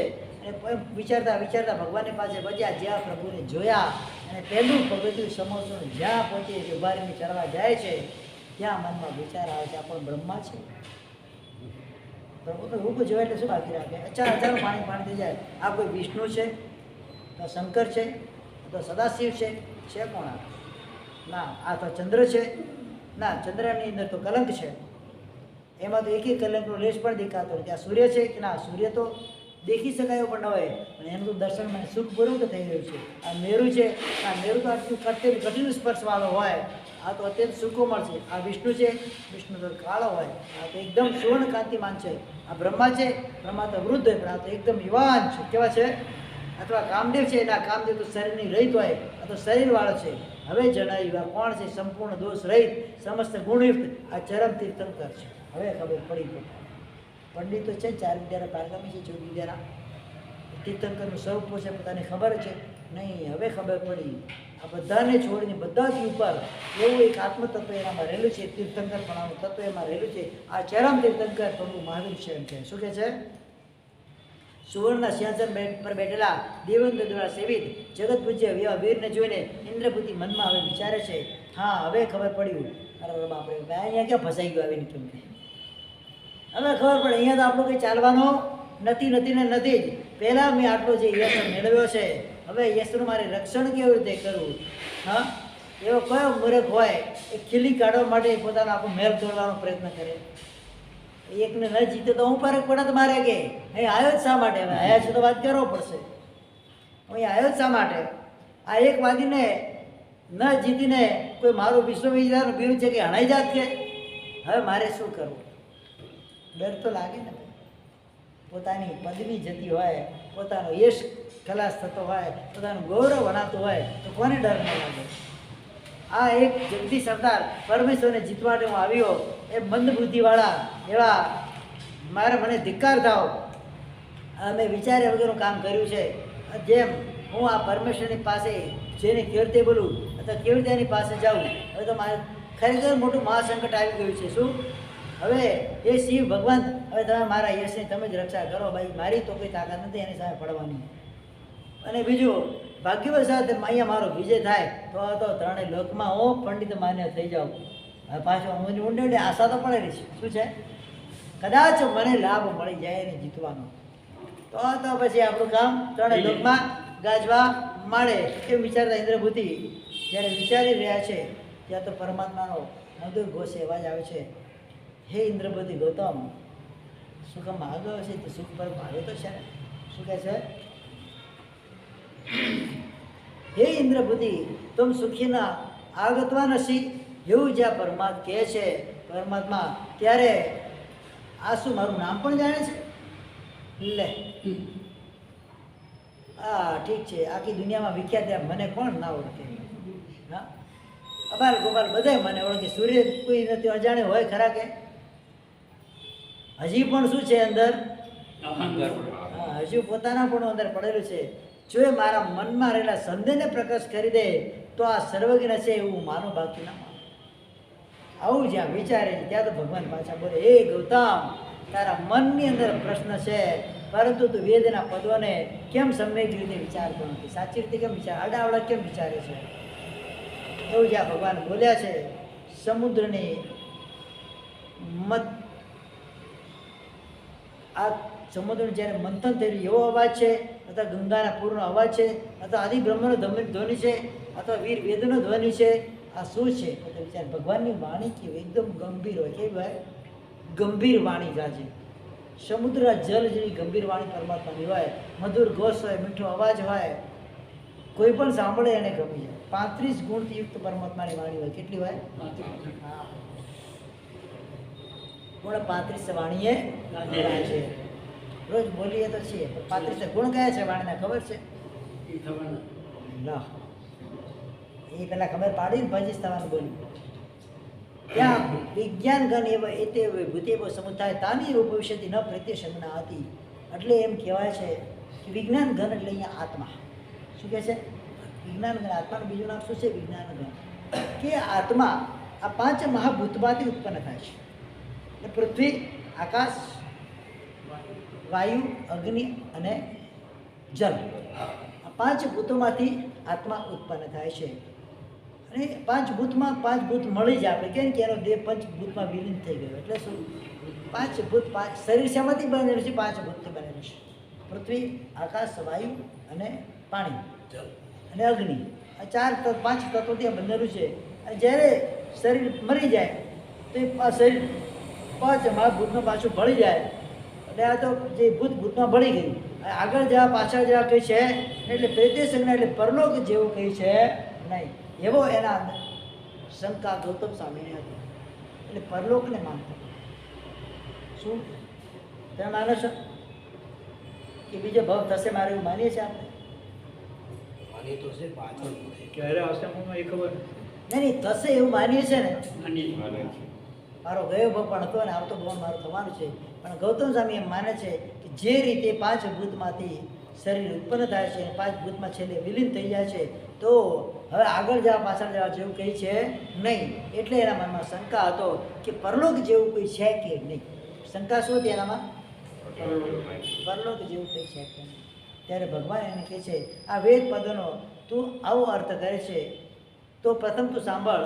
ગમન આગમન આદિ ચેષ્ટાવાળો જે આ આત્મા છે લોકમાં પ્રસિદ્ધ છે, એ લોકમાં પ્રસિદ્ધ પૃથ્વી, તેજ, વાયુ, આકાશ 5 ભૂતમાંથી પ્રગટ થઈ તે ભૂતમાં ભૂત જ્યારે નષ્ટ થાય તો આત્મા પણ તેની સાથે નાશ થઈ જાય છે. જેમ કે પાણીની અંદર પરપોટા થાય છે અને પાણીમાં વિલીન થઈ જાય છે. શું થાય છે? એ જ રીતે મધ્ય દ્રવ્યમાંથી મધ્ય શક્તિ ઉત્પન્ન થાય છે અને પાછી એમાં જે નાશ પામી જાય છે. એ રીતે આ ભૂતોમાંથી આત્મા ઉત્પન્ન થાય છે અને ભૂતોનો નાશ થાય એટલે આત્માનો નાશ થઈ જાય છે. એટલે આગળ જવા જેવું કંઈ છે નહીં, પરલોક જેવું કંઈ છે નહીં. એટલે એ આત્માનો પુનર્જન્મ નથી. એ પ્રમાણે તો એનો અર્થ કરે છે, પણ તારો આ અર્થ છે એ બરાબર નથી. હવે આ વેદ પદનો તું સમ્યક અર્થ સાંભળ. ભગવાન એના વેદના પદોથી જ એના મનનું સમાધાન કઈ રીતે કરે છે. આત્માના સર્વ પ્રદેશોમાં અનંત જ્ઞાનના પર્યાયો છે. તેના દ્વારા આત્મા વિજ્ઞાન ઘન કહેવાય છે. અને આત્માની અંદર જ્ઞાન અને દર્શન નામના 2 મુખ્ય ગુણ છે. શું છે? જ્ઞાન અને દર્શનમાં ત્યાં જ્ઞાનની અંદર આત્માની જે પ્રવૃત્તિ હોય એને જ્ઞાનનો ઉપયોગ કહેવાય. દર્શનની અંદર આત્માની જે પ્રવૃત્તિ હોય એને દર્શનનો ઉપયોગ કહેવાય. અને આ બંને ઉપયોગો, આ ઉપયોગ પણ આત્માનો ગુણ કહેવાય છે. અને અને ગુણ અને ગુણીના અભેદથી ગુણ અને ગુણી એક જ કહેવાય. શું કહેવાય? જેની પાસે ધન હોય એને શું કહેવાય? ધનવાન કહેવાય. ભલે ખિસ્સામાં અત્યારે રૂપિયો નહીં, તમે શું કહેવાય? જ્યારે ધન હોય ત્યારે ધનવાન કહેવાય, ધન ન હોય તો ધનવાન કહેવાય. કઈ રીતે કહેવાય? કહેવાય કે ના કહેવાય? અત્યારે તમે શ્રાવક છો. શ્રાવક ક્યારે કહેવાય? જ્યારે સાંભળતા હોય ત્યારે શ્રાવક કહેવાય, ન સાંભળો ત્યારે શ્રાવક નહીં કહેવાય. બોલો. એટલે એમાં શું લખ્યું છે? ગુણ અને ગુણના અભેદથી ઉપયોગરૂપ જે આત્મા છે એ વિજ્ઞાન ઘન પણ કહેવાય છે. આત્મા જ્યારે દર્શનના ઉપયોગમાં હોય ત્યારે દર્શનની આત્મા કહેવાય, જ્યારે જ્ઞાનના ઉપયોગમાં હોય ત્યારે જ્ઞાનની આત્મા કહેવાય. જે કાર્યના ઉપયોગમાં હોય તે પ્રકારની આત્મા કહેવાય, એટલે એને વિજ્ઞાન ઘન કહેવાય છે. અને આ ઉપયોગ સ્વરૂપ જે આત્મા છે આ પાંચ ભૂતમાંથી તથા તેના વિકારો ઘટાડી પદાર્થોમાંથી ઉત્પન્ન થાય છે. જે પદાર્થો છે તે એના નિમિત્તભૂત ન હોય તો પદાર્થના જ્ઞાનનો ઉપયોગ પણ ન ઉત્પન્ન થાય.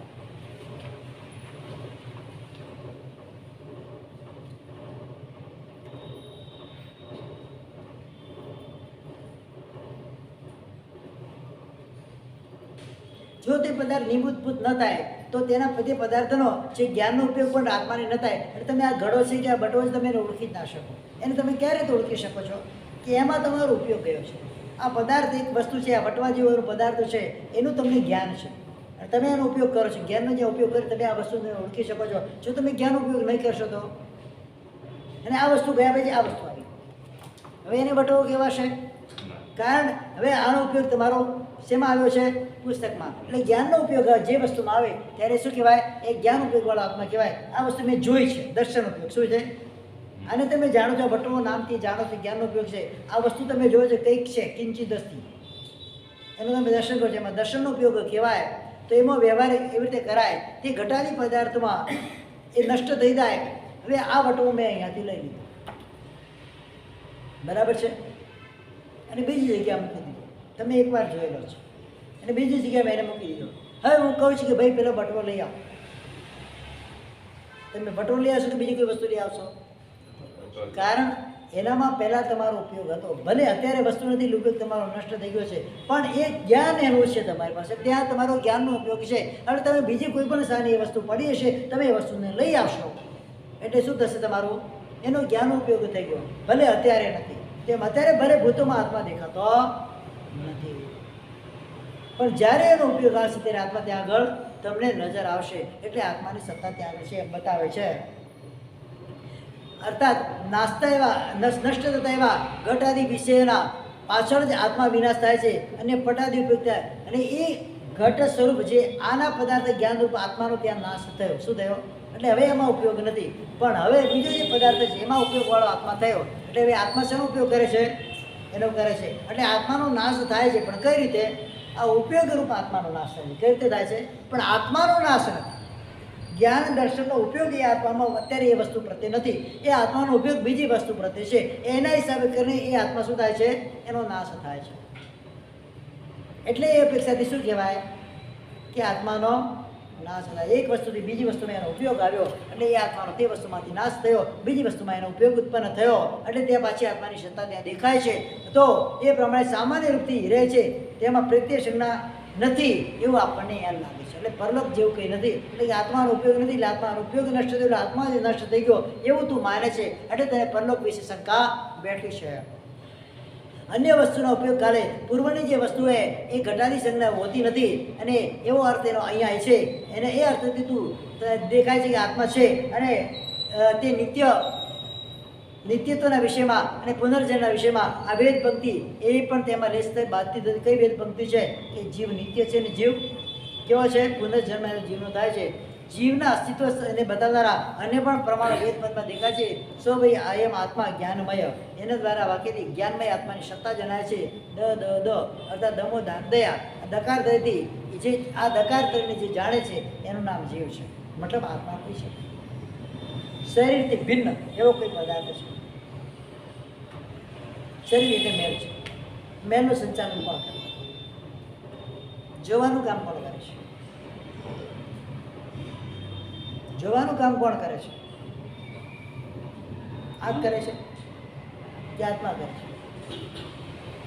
જોવાનું કામ કોણ કરે છે? તો ખાલી મીડિયા કહેવાય ને, મીડિયા કહેવાય તો મીડિયેટર. કોણ? આંખ. મીડિયેટર કોણ છે? જોવાનું કાર્ય કોણ કરે છે? અરે તમને કરે છે ને આત્મા ન હોય તો કોણ જોવાનું પછી? આંખ છે, આત્મા નથી. જોઈ શકશે ખરા? જીવ એટલે એટલે તો શું? એ જોવાનું ઇન્દ્રિય છે. એ તમારી પાસે થિયેટર છે, પણ તમારી પાસે એ થિયેટરનું મોનિટર નથી, તો થિયેટરનું કંઈ કામ કરી શકે? ભલે પડ્યું છે, પડદો છે, પણ મોનિટર ન હોય તો પિક્ચર ચાલવાનું છે? નથી ચાલવાનું. તો આત્મા એ મોનિટર એ શરીરથી ભિન્ન છે. કારણ કે મૃત શરીર પડ્યું એમાં આંખ છે કે નહીં? જોઈ શકે છે? કારણ એને જોનારો કોઈ નથી. જીભ છે, ખાઈ શકે ખરા? એને ખાનારો કોઈ નથી.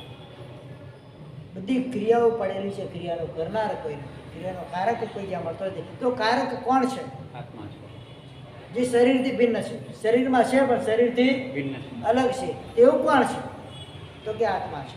એના પરથી પણ આત્માની શું થાય છે? સિદ્ધિ થાય છે. અને આત્મા છે તો પરલોક છે. આ શરીર છોડી અને બીજા કોઈ શરીરમાં જવાનું છે. એકલો તો રહેવાનો નથી. એકલો ક્યાં રહેશે? ત્યારે સિદ્ધ શિલા પર. એના સિવાય આત્મા એકલો રહી શકવાનો નથી. જ્યાં સુધી સિદ્ધ શિલા પર નથી જતો ત્યાં સુધી કોઈને કોઈ નવા શરીરને ધારણ કરવાનું છે. પર્યાયથી આત્મા અનિત્ય છે અને દ્રવ્યથી આત્મા નિત્ય છે. એટલે નિત્યત્વનો એનો સંદેહ પણ ત્યાં દૂર કરવામાં આવે છે. અને એના પ્રમાણો પણ ઘણા બધા આપે છે. જે શરીર છે એનો કોઈ ભોગતા હોય, અનુમાન પ્રમાણથી દેખાય છે. અનુમાન એટલે આ શરીરને કોઈ ભોગવી રહ્યું છે, ચાલી રહ્યું છે. શરીર કેવું છે? ચાલી રહ્યું છે, બેસી રહ્યું છે, સૂઈ રહ્યું છે. કોણ કરે છે આ બધું કામ? એના કરનાર કોઈ વ્યક્તિ, આ શરીરથી ભિન્ન કોઈ એક તત્વ અંદર પડેલું છે. એ તત્વનું નામ જ કે ગૌતમ આત્મા છે. અને એના દ્વારા જે શરીર ચાલે છે, આ શરીર પણ ભોગ્ય છે. એનો ભોગતા કોણ છે? એ આત્મા છે, એની જીવ જ છે. એ પ્રકારે પણ જીવની સિદ્ધિ થાય છે. તથા ઉપમાન પ્રમાણથી અર્થાત દ્રષ્ટાંતો દ્વારા પણ જીવ પાંચ ભૂતથી ભિન્ન છે એવું સિદ્ધ થાય છે. જેમ કે દૂધ છે, દૂધમાં ઘી છે કે નહીં? છે. દેખાય છે. Right. પણ દૂધને જ્યારે એની પ્રક્રિયા કરવામાં આવે તો એ જ દૂધમાંથી ઘી નીકળે છે. પુષ્પમાં સુગંધ છે, દેખાય છે. જ્યારે પુષ્પનો ઉપયોગ કરવામાં આવે એના અંદર તેમાંથી સુગંધ પ્રગટ થાય છે. લકડામાં અગ્નિ છે, દેખાતો નથી. છે તો ખરા, દેખાતું નથી.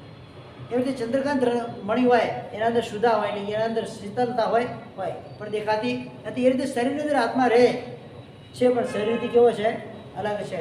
આ રીતે પ્રભુના વચનો દ્વારા ઇન્દ્રબુદ્ધિનો સંશય દૂર થયો અને ઇન્દ્રબુદ્ધિ ત્યારે 500ના પરિવાર સાથે એમને સંયમ ગ્રહણ કર્યું છે.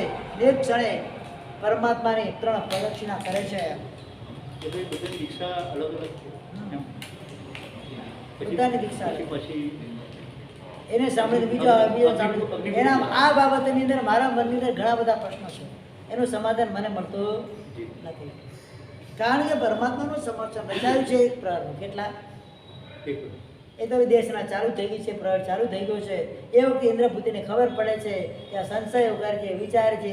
તે યજ્ઞ મંડપથી ચાલીને આવે છે, 20,000 પગથિયા ઉપર ચડે છે. ત્યાં ભગવાનને પ્રશ્નો કરે છે, ભગવાન એનું સમાધાન આપે છે. એના પછી એની દીક્ષા થાય, 500ની દીક્ષા થાય. એ વાત જાહેરાત થઈ અને એ દીક્ષા પછી ત્યાં વાયુભૂતિને પાછી ત્યાં ખબર પડે છે. એ પાછો ત્યાંથી ચાલીને આવે. ખબર પડ્યા પછી આવવાનો છે, ચાલીને આવે. પાછા એના સંશય દૂર થાય, એ સમસ્યામાં ચડે છે, એની દીક્ષા થાય. એને પછી વાયુભૂતિને, અગ્નિભૂતિ પછી વાયુભૂતિને ખબર પડે, એ આવે. એમ ક્રમશર 11 ગણતરો આવે છે. કેટલો ટાઈમ લાગે? 3 કલાકમાં આ બધું પોસિબલ છે ખરા? 3 કલાકમાં બધું થઈ શકે ખરા? પણ થયું છે. કઈ રીતે થયું? આખો દિવસ તો કઈ સમજ ભગવાનનું લાગ્યું નથી ત્યાં આગળ. ભગવાન અતિશય વ્યવહારની દ્રષ્ટિએ જોવા જઈએ તો આ પ્રશ્નનો કોઈ જવાબ મળતો નથી. એક ગણતર પાછળ ઓછામાં ઓછી 20 મિનિટ ગણો. કેટલી? 20 નહીં, પણ આવા જવાની 20,000 પગથિયા ઉપર ચડીને જવાનું છે. કે ખાવાના ખેલ થોડી છે કે લિફ્ટ થોડી છે કે ફાટતીને ઉપર પહોંચી ગયો.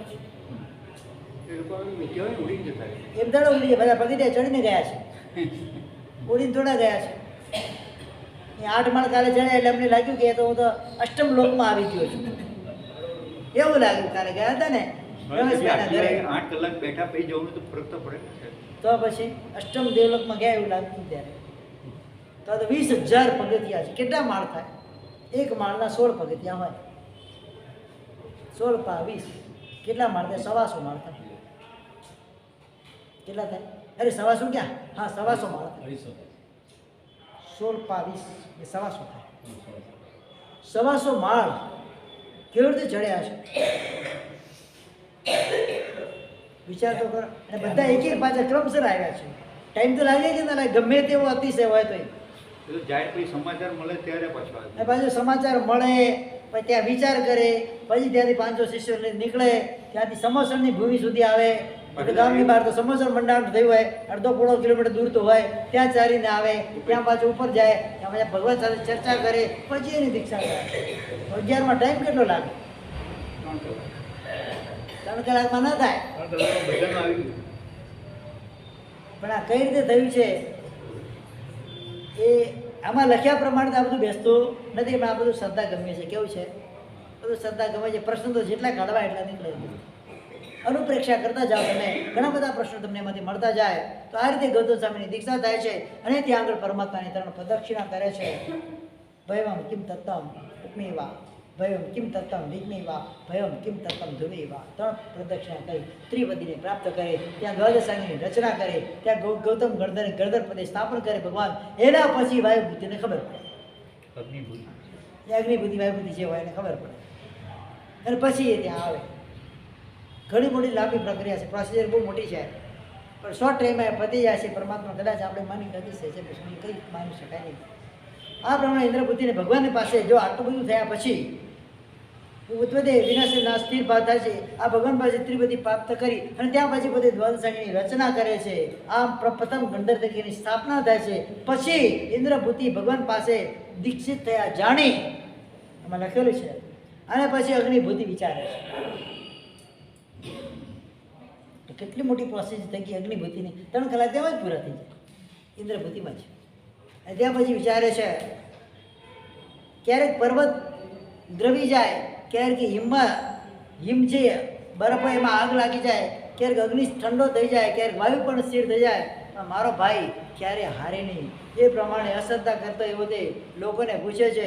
તો એ નિષેધી એના મનમાં ચિંતા થઈ, ત્યાં જઈને એ ધૂર્તને જીતીને મારા ભાઈને પાછો લઈ એ પ્રમાણે વિચારી તે પણ ભગવાનની સામે જલ્દી આવ્યો અને પ્રભુ તે જ રીતે નામ ગોત્રપૂર્વક એને બોલાવ્યો અને એના મનમાં રહેલા સંદેહને પ્રગટ પરમાત્માએ કર્યો છે.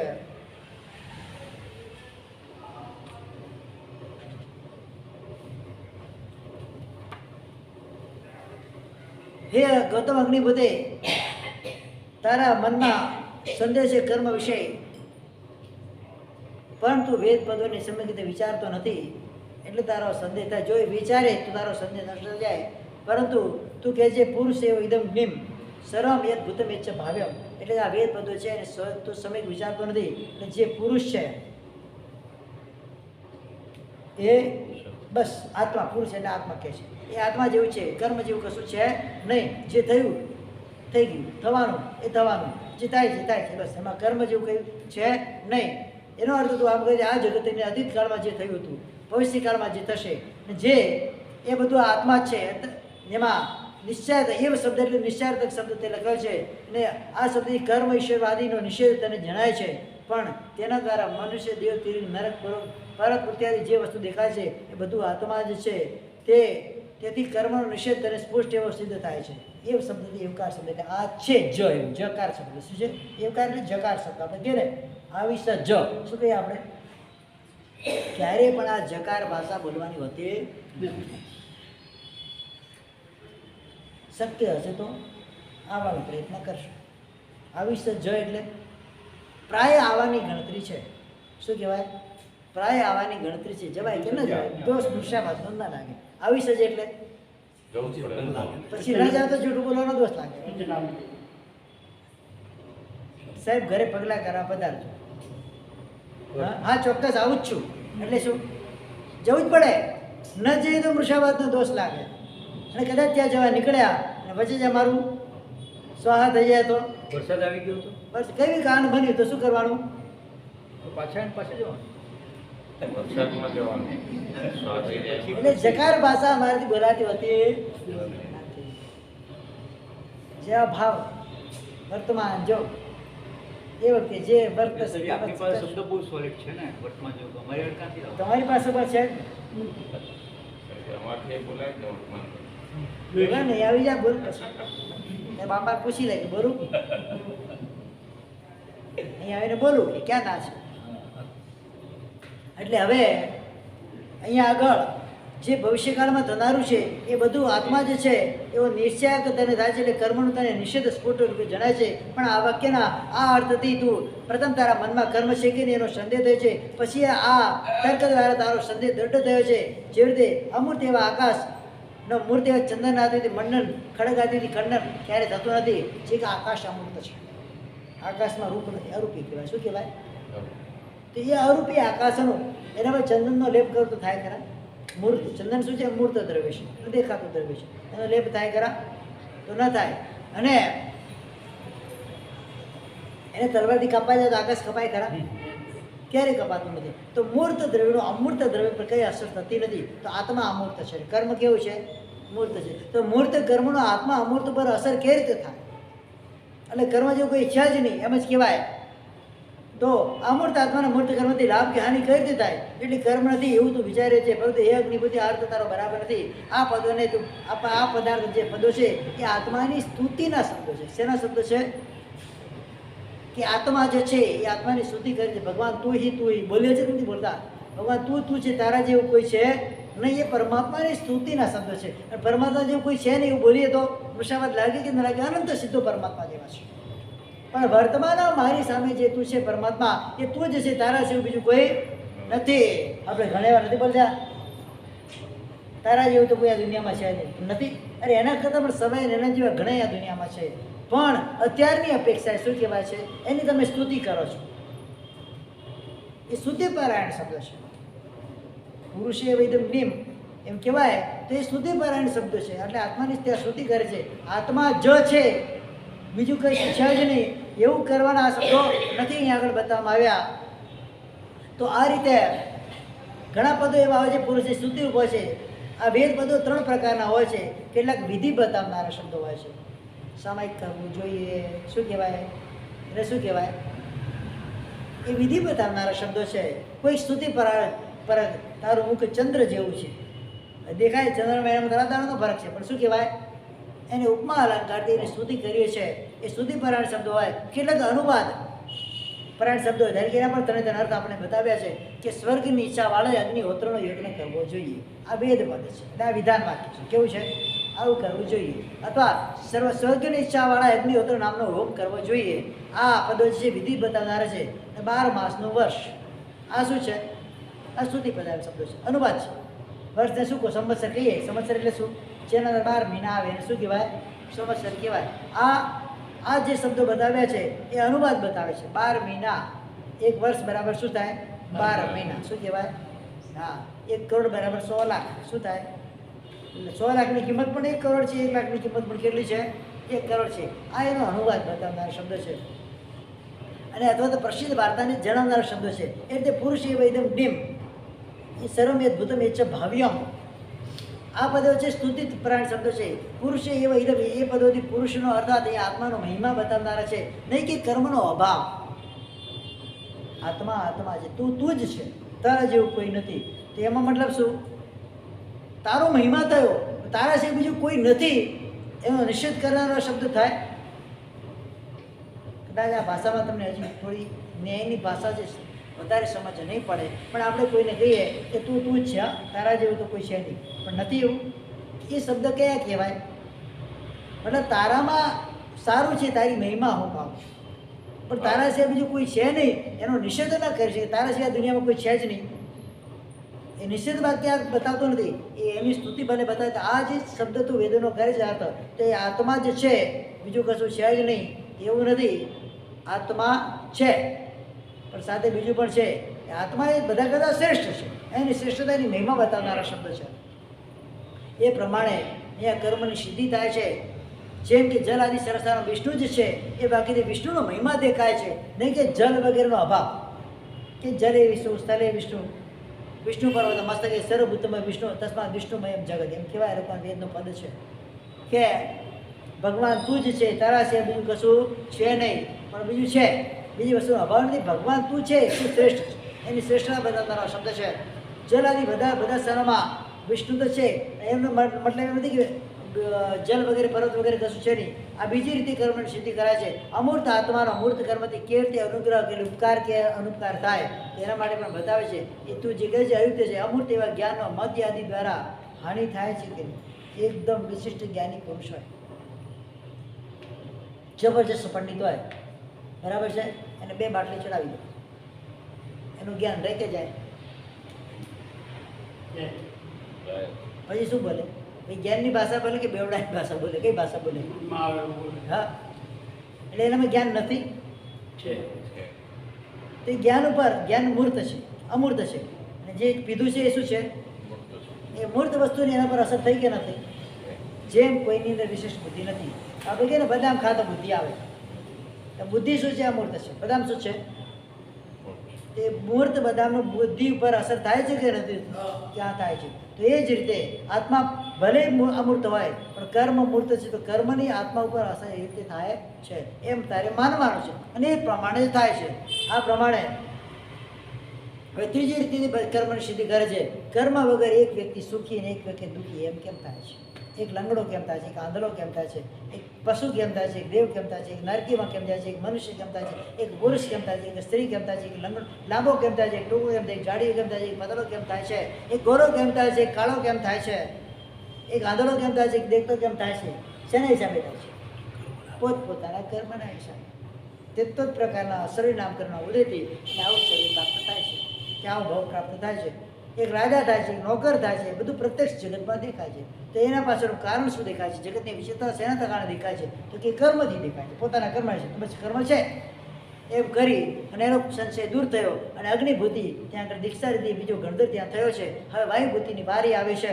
વાયુભૂતિ બધા બંને ભાઈઓને દીક્ષા લીલા જાણી અને આ ઇન્દ્રભૂતિ અને અગ્નિભૂતિ જેના શિષ્ય થાય છે એ મારા માટે પણ પૂજ્ય છે. હવે એના મનમાં અહંકાર નથી.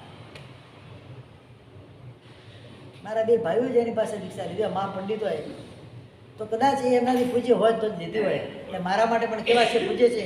છતાં મારા મનમાં શંકા છે. એ શંકાનું સમાધાન એમની પાસે જઈને કરું અને હું પણ એમનો શિષ્ય થઈ જાઉં, તો એને તજીવ તજ શરીરે આ સંદિગ્ધ વાયુભૂતિને કહે છે, જે જીવ છે એ શરીર છે. અગ્નિભૂતિને વાયુભૂતિ, એક વાયુભૂતિ તારા મનમાં તજીવ વત શરીર, એટલે કે જીવ એ જ શરીર છે, શરીર એ જીવ છે, એવું તારા મનમાં સંશય થાય છે. એટલે આત્મા એ જ શરીર છે અને શરીર જ આત્મા છે કે બંને અલગ છે, તારા મનમાં શંકા થાય છે. તો શરીર જીવનો ભેદ નથી એવું તું માને છે કે બંને એક જ છે. શરીર નાશ એટલે આત્માને નાશ થઈ જાય, બીજો તો માનતો થઈ નહીં. પરંતુ વેદ બધો તું યથાર્થ રીતે જાણતો નથી. વિજ્ઞાન ગણ એવા ભૂતે સમુદાય તાની મનુષ્ય સંજ્ઞાથી જે ગૌતમ સ્વામીના મનમાં શંકા હતી, આ શંકા તો ગૌતમ સ્વામીને પૂછીએ તમારા બંનેનું ઠેકાણું પડી ગયું હોય. શું મારા સુધી તમારે બંનેને પહોંચવાની જરૂર જ નથી? બંનેનો એકબીજાની પાસે જવાબ છે. કે ગૌતમની શંકા શેના હતી? પરલોક પરથી. એને શંકા શેના પર છે? જીવ એ આત્મા છે કે આત્મા એ જીવ છે, એના પરથી શંકા છે. એ ગૌતમ તો માનતો હતો કે જીવ આત્મા અલગ છે. આને એમ શંકા છે અલગ છે કે બંને બીજા પ્રશ્ન કર્યા તો સમાધાન થઈ ગયું હતું. ના પ્રત્યે શંકાથી આ વેદ પદ દ્વારા તે તારા દ્વારા કહેલા અર્થ પુસ્તકથી જીવ અલગ નથી એવું જણાય છે. તથા સત્યનો લભ્ય તપસા એ એસ બ્રહ્મચર્ય નિત્યમ જ્યોતિર્મય એમ સૂત્રો પશ્યથી ધીરા હેતય સહિતાત્મા અર્થાત આ જે આત્મા જે સદા પ્રકાશમય છે, શુદ્ધ આત્મા છે, એ સત્ય અને તપ અને બ્રહ્મચર્યથી પ્રાપ્ત થાય છે. સંયમી ધીરા ધીર પુરુષ મનુષ્યો એને જોવે છે, બીજા એને જોઈ શકતા નથી. એટલે આત્માનું સાચું સ્વરૂપ કોણ જોઈ શકે? જે તપસ્વી હોય, જે બ્રહ્મચર્ય ધારણ કરનારા હોય, જે સંયમી હોય, જે ધીર પુરુષો હોય, એ આત્માની રીતે ઓળખી શકે છે. બીજા એને ઓળખી શકતા નથી, બીજાને એને આત્મા એટલે શરીર જ લાગે છે. પણ જે જ્ઞાની ભગવંત હોય એ આત્માને ઓળખી શકે છે. આત્મા શરીરથી અલગ છે એવું જણાય છે. આ વેદ વાક્યની આત્મા શરીરથી અલગ જણાય છે. એ રીતે પરસ્પર ભિન્ન અર્થને જણાવનારા આ 2 વાક્યના દર્શનથી તારા મનમાં સંશય થાય છે કે જે શરીર છે તે જ આત્મા છે કે બીજું કંઈ. પરંતુ આ બધી વસ્તુ યોગ્ય નથી. વિજ્ઞાનગાન આ પદોનો અર્થ જે પૂર્ણ તેને બતાવ્યો છે તેના દ્વારા શરીરથી ભેદવતી આત્માની સત્તા સિદ્ધ, ભેદવાળી આત્માની સત્તા ત્યાં સિદ્ધ થાય છે. તથા સત્યનું લભ્ય એટલે કે આ પદો દ્વારા શરીરથી અતિરિક્ત આત્મસત્તા સિદ્ધ થાય છે. એટલે પરસ્પર અહીંયા કોઈ વિરોધ નથી. એટલે જે પણ તમારે કોઈ કાયદા કે સારી વસ્તુને પ્રાપ્ત કરવી હોય તો સત્ય માર્ગ દ્વારા જવાથી તમને સારી વસ્તુની પ્રાપ્તિ થાય. અસત્યના માર્ગે જાઓ તો તમે દુઃખની પ્રાપ્તિ થાય, સત્યના માર્ગે જાઓ તો તમે સુખની પ્રાપ્તિ થાય એ પ્રમાણે કરીને આત્માની અલગ સત્તા ત્યાં બતાવવામાં આવી છે. આ પ્રમાણે એનો વિરોધ પૂરો થઈ ગયો, એના મનની શંકા દૂર થઈ. ત્રીજા ગણધર તરીકે એ અગ્નિભૂતિની વાયુભૂતિની સ્થાપના થઈ. 5 ભૂતોમાં તથા સંદિગ્ધવાળા વ્યક્ત નામના વિભૂતિને એક પંડિતને ભગવાન કહે છે એ 5 ભૂત છે કે નહીં. હવે એને શંકા છે 5 ભૂત છે કે નહીં. પેલો ગૌતમ તો માને છે 5 ભૂત છે. એને 5 ભૂત પહેલા આત્મામાં શંકા છે. એને શેની શંકા છે?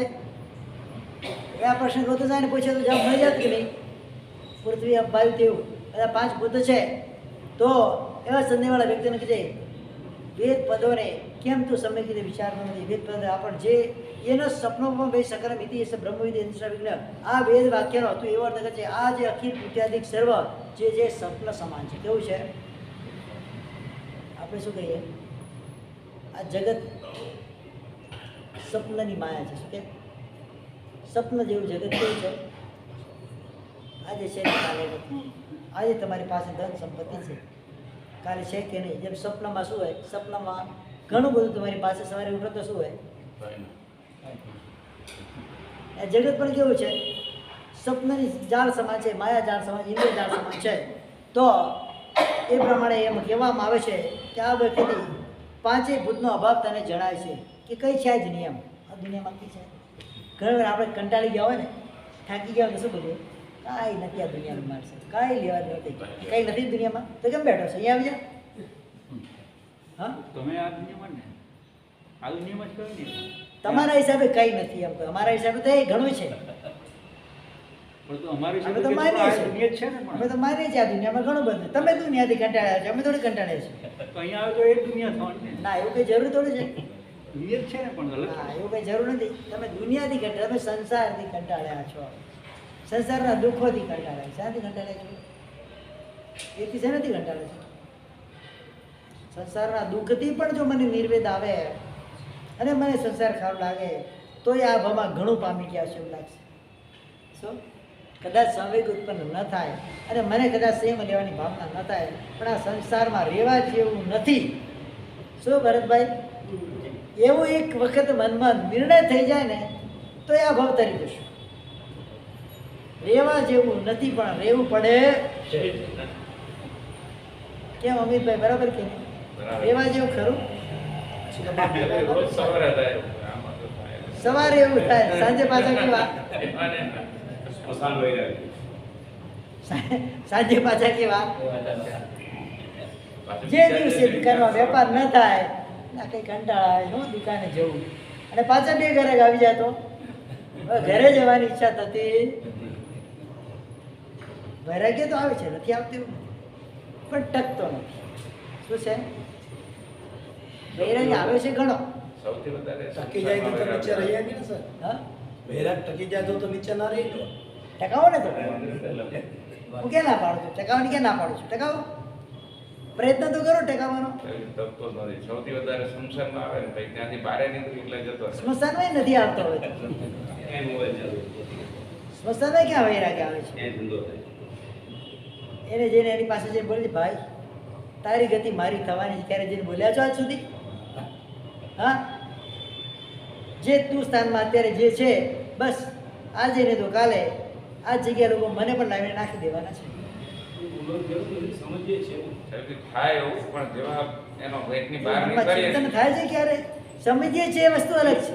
એનું ચિંતન થાય ક્યારે નથી થતું. કેમ? આટલો પણ આત્મા નિષ્ઠુર થઈ ગયો છે. કોઈ જાણીને મરી સાહેબ જાણે હું તો ક્યારે મરવાનું જ નથી, મૃત્યુનો ભય જ નથી.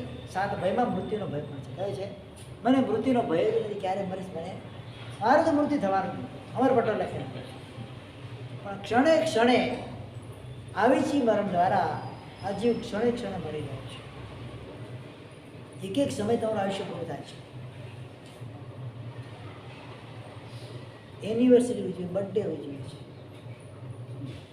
શું કહે છે? કેટલા વર્ષનો થયો? શું કહીએ? આટલા વર્ષ ગયા નહીં. અંગ્રેજીમાં એને શું કહેવાય? કેટલા વર્ષના થયા એ વાક્યને અંગ્રેજીમાં કેવું તો શું કહેવાય?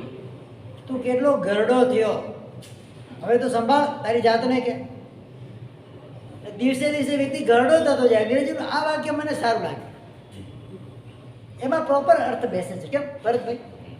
હા, તું કેટલો ઘરડો થયો, એક એક ક્ષણે આપણું આયુષ્ય ઘટતું જાય છે.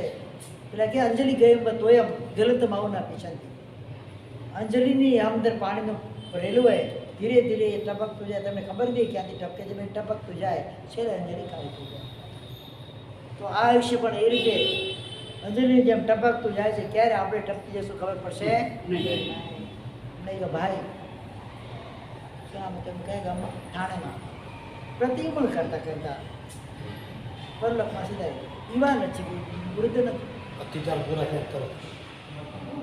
અને ક્યારે આયુષ્ય પૂરું થઈ જશે કઈ ખબર પડતી માટું નથી. માટું નાની કે માટું કે થાણા થાળા થાળા.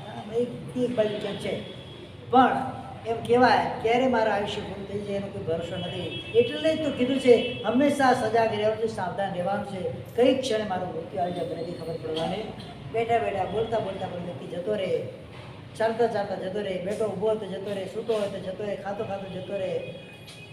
ક્યારે પણ આયુષ્ય પૂરું થઈ જાય એનો ભરોસો નથી. એટલે તો પ્રતિ સમય સાવધાન રહેવાનું પરમાત્માએ બતાવ્યું છે. ક્યારે પણ આ વિષયમાં પ્રમાદ નહીં કરવાનો કે મારું મૃત્યુ થવાનું નથી. અહીંયા આગળ એ બતાવે છે પૃથ્વી દેવતા, વાયુ દેવતા, અપ દેવતા આ વાક્ય દ્વારા ભૂતની સત્તા સિદ્ધ થાય છે. એ પ્રમાણે પરસ્પર વિરુદ્ધ અર્થબોધક એવા વાક્યાંત દર્શી તારા મનમાં સંદેહ થયો છે, પરંતુ આ અય તારો સંદેહ અયુક્ત છે, આ જગત સપનમેવ છે. એ પ્રમાણે એ પદો દ્વારા મુખ્યતઃ આધ્યાત્મિક વિચારને જણાવનાર છે. આ પદો દ્વારા સ્ત્રી સુવર્ણ આદિ સંયુગ જે છે એ બધા અનિત્ય છે. કેવા છે? સંસારના જેટલા પણ ભૌતિક પદાર્થો છે એ સ્વપ્ન સમાન છે, ક્યારે રહેશે ને ક્યારે જતા રહેશે એનો કોઈ ભરોસો નથી. એની અનિત્યતાને બતાવનારા છે. એનો મતલબ એમ કે પૃથ્વી આદિના નિષેધ કરનાર નથી. પૃથ્વી કાંઈ રૂપ તો એ છે જ, પણ તમારા માટે તમારી સાથે રહે કે નહીં એની કોઈ ગેરંટી નથી. પદાર્થો તો રહેવાના છે, પણ તમારા માટે રહે કે નહીં ખબર પડવાની નથી. એના કરતે કરી પૃથ્વી આદિની સત્તા સિદ્ધ થાય છે. અને આ રીતે ચોથો ગંધર એ વ્યક્ત નામના એ ચોથા ગંધર પોતાના માર્ગદર્શી સાથે થાય છે.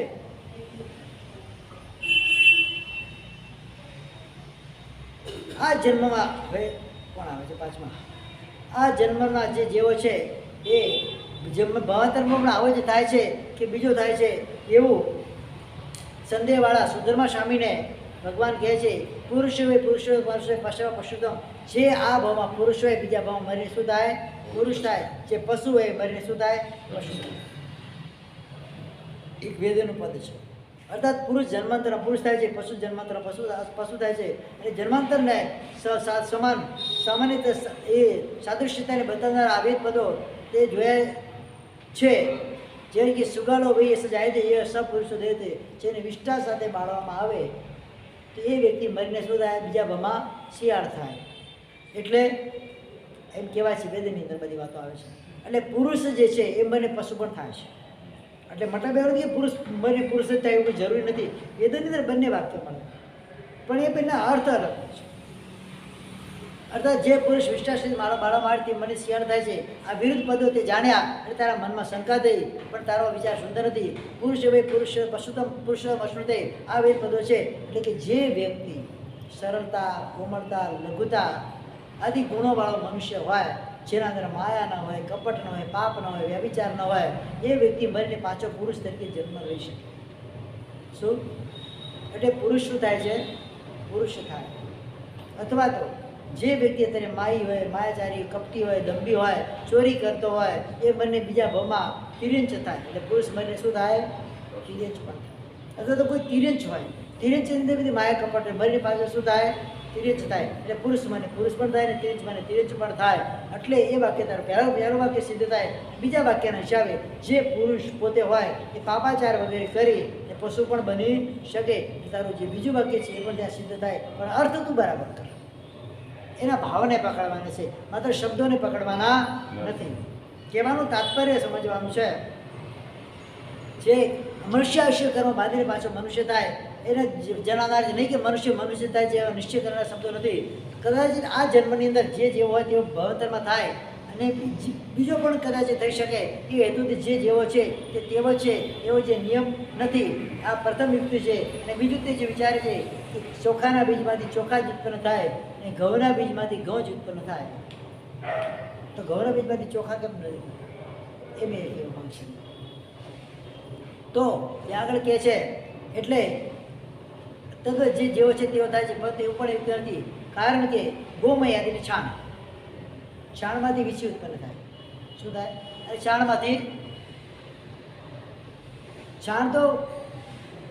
એ બીછું નથી, વિછુમાંથી વીછું ઉત્પન્ન થવું જોઈએ, પણ છાણમાંથી વીછું ઉત્પન્ન થાય છે. દેખાય છે વિછુની ઉત્પત્તિ સાચું હોય છે. છાણ ગોબરમાંથી વીછું ઉત્પન્ન થાય તો એ અન્ય વસ્તુમાંથી અન્ય વસ્તુ ઉત્પન્ન થઈ.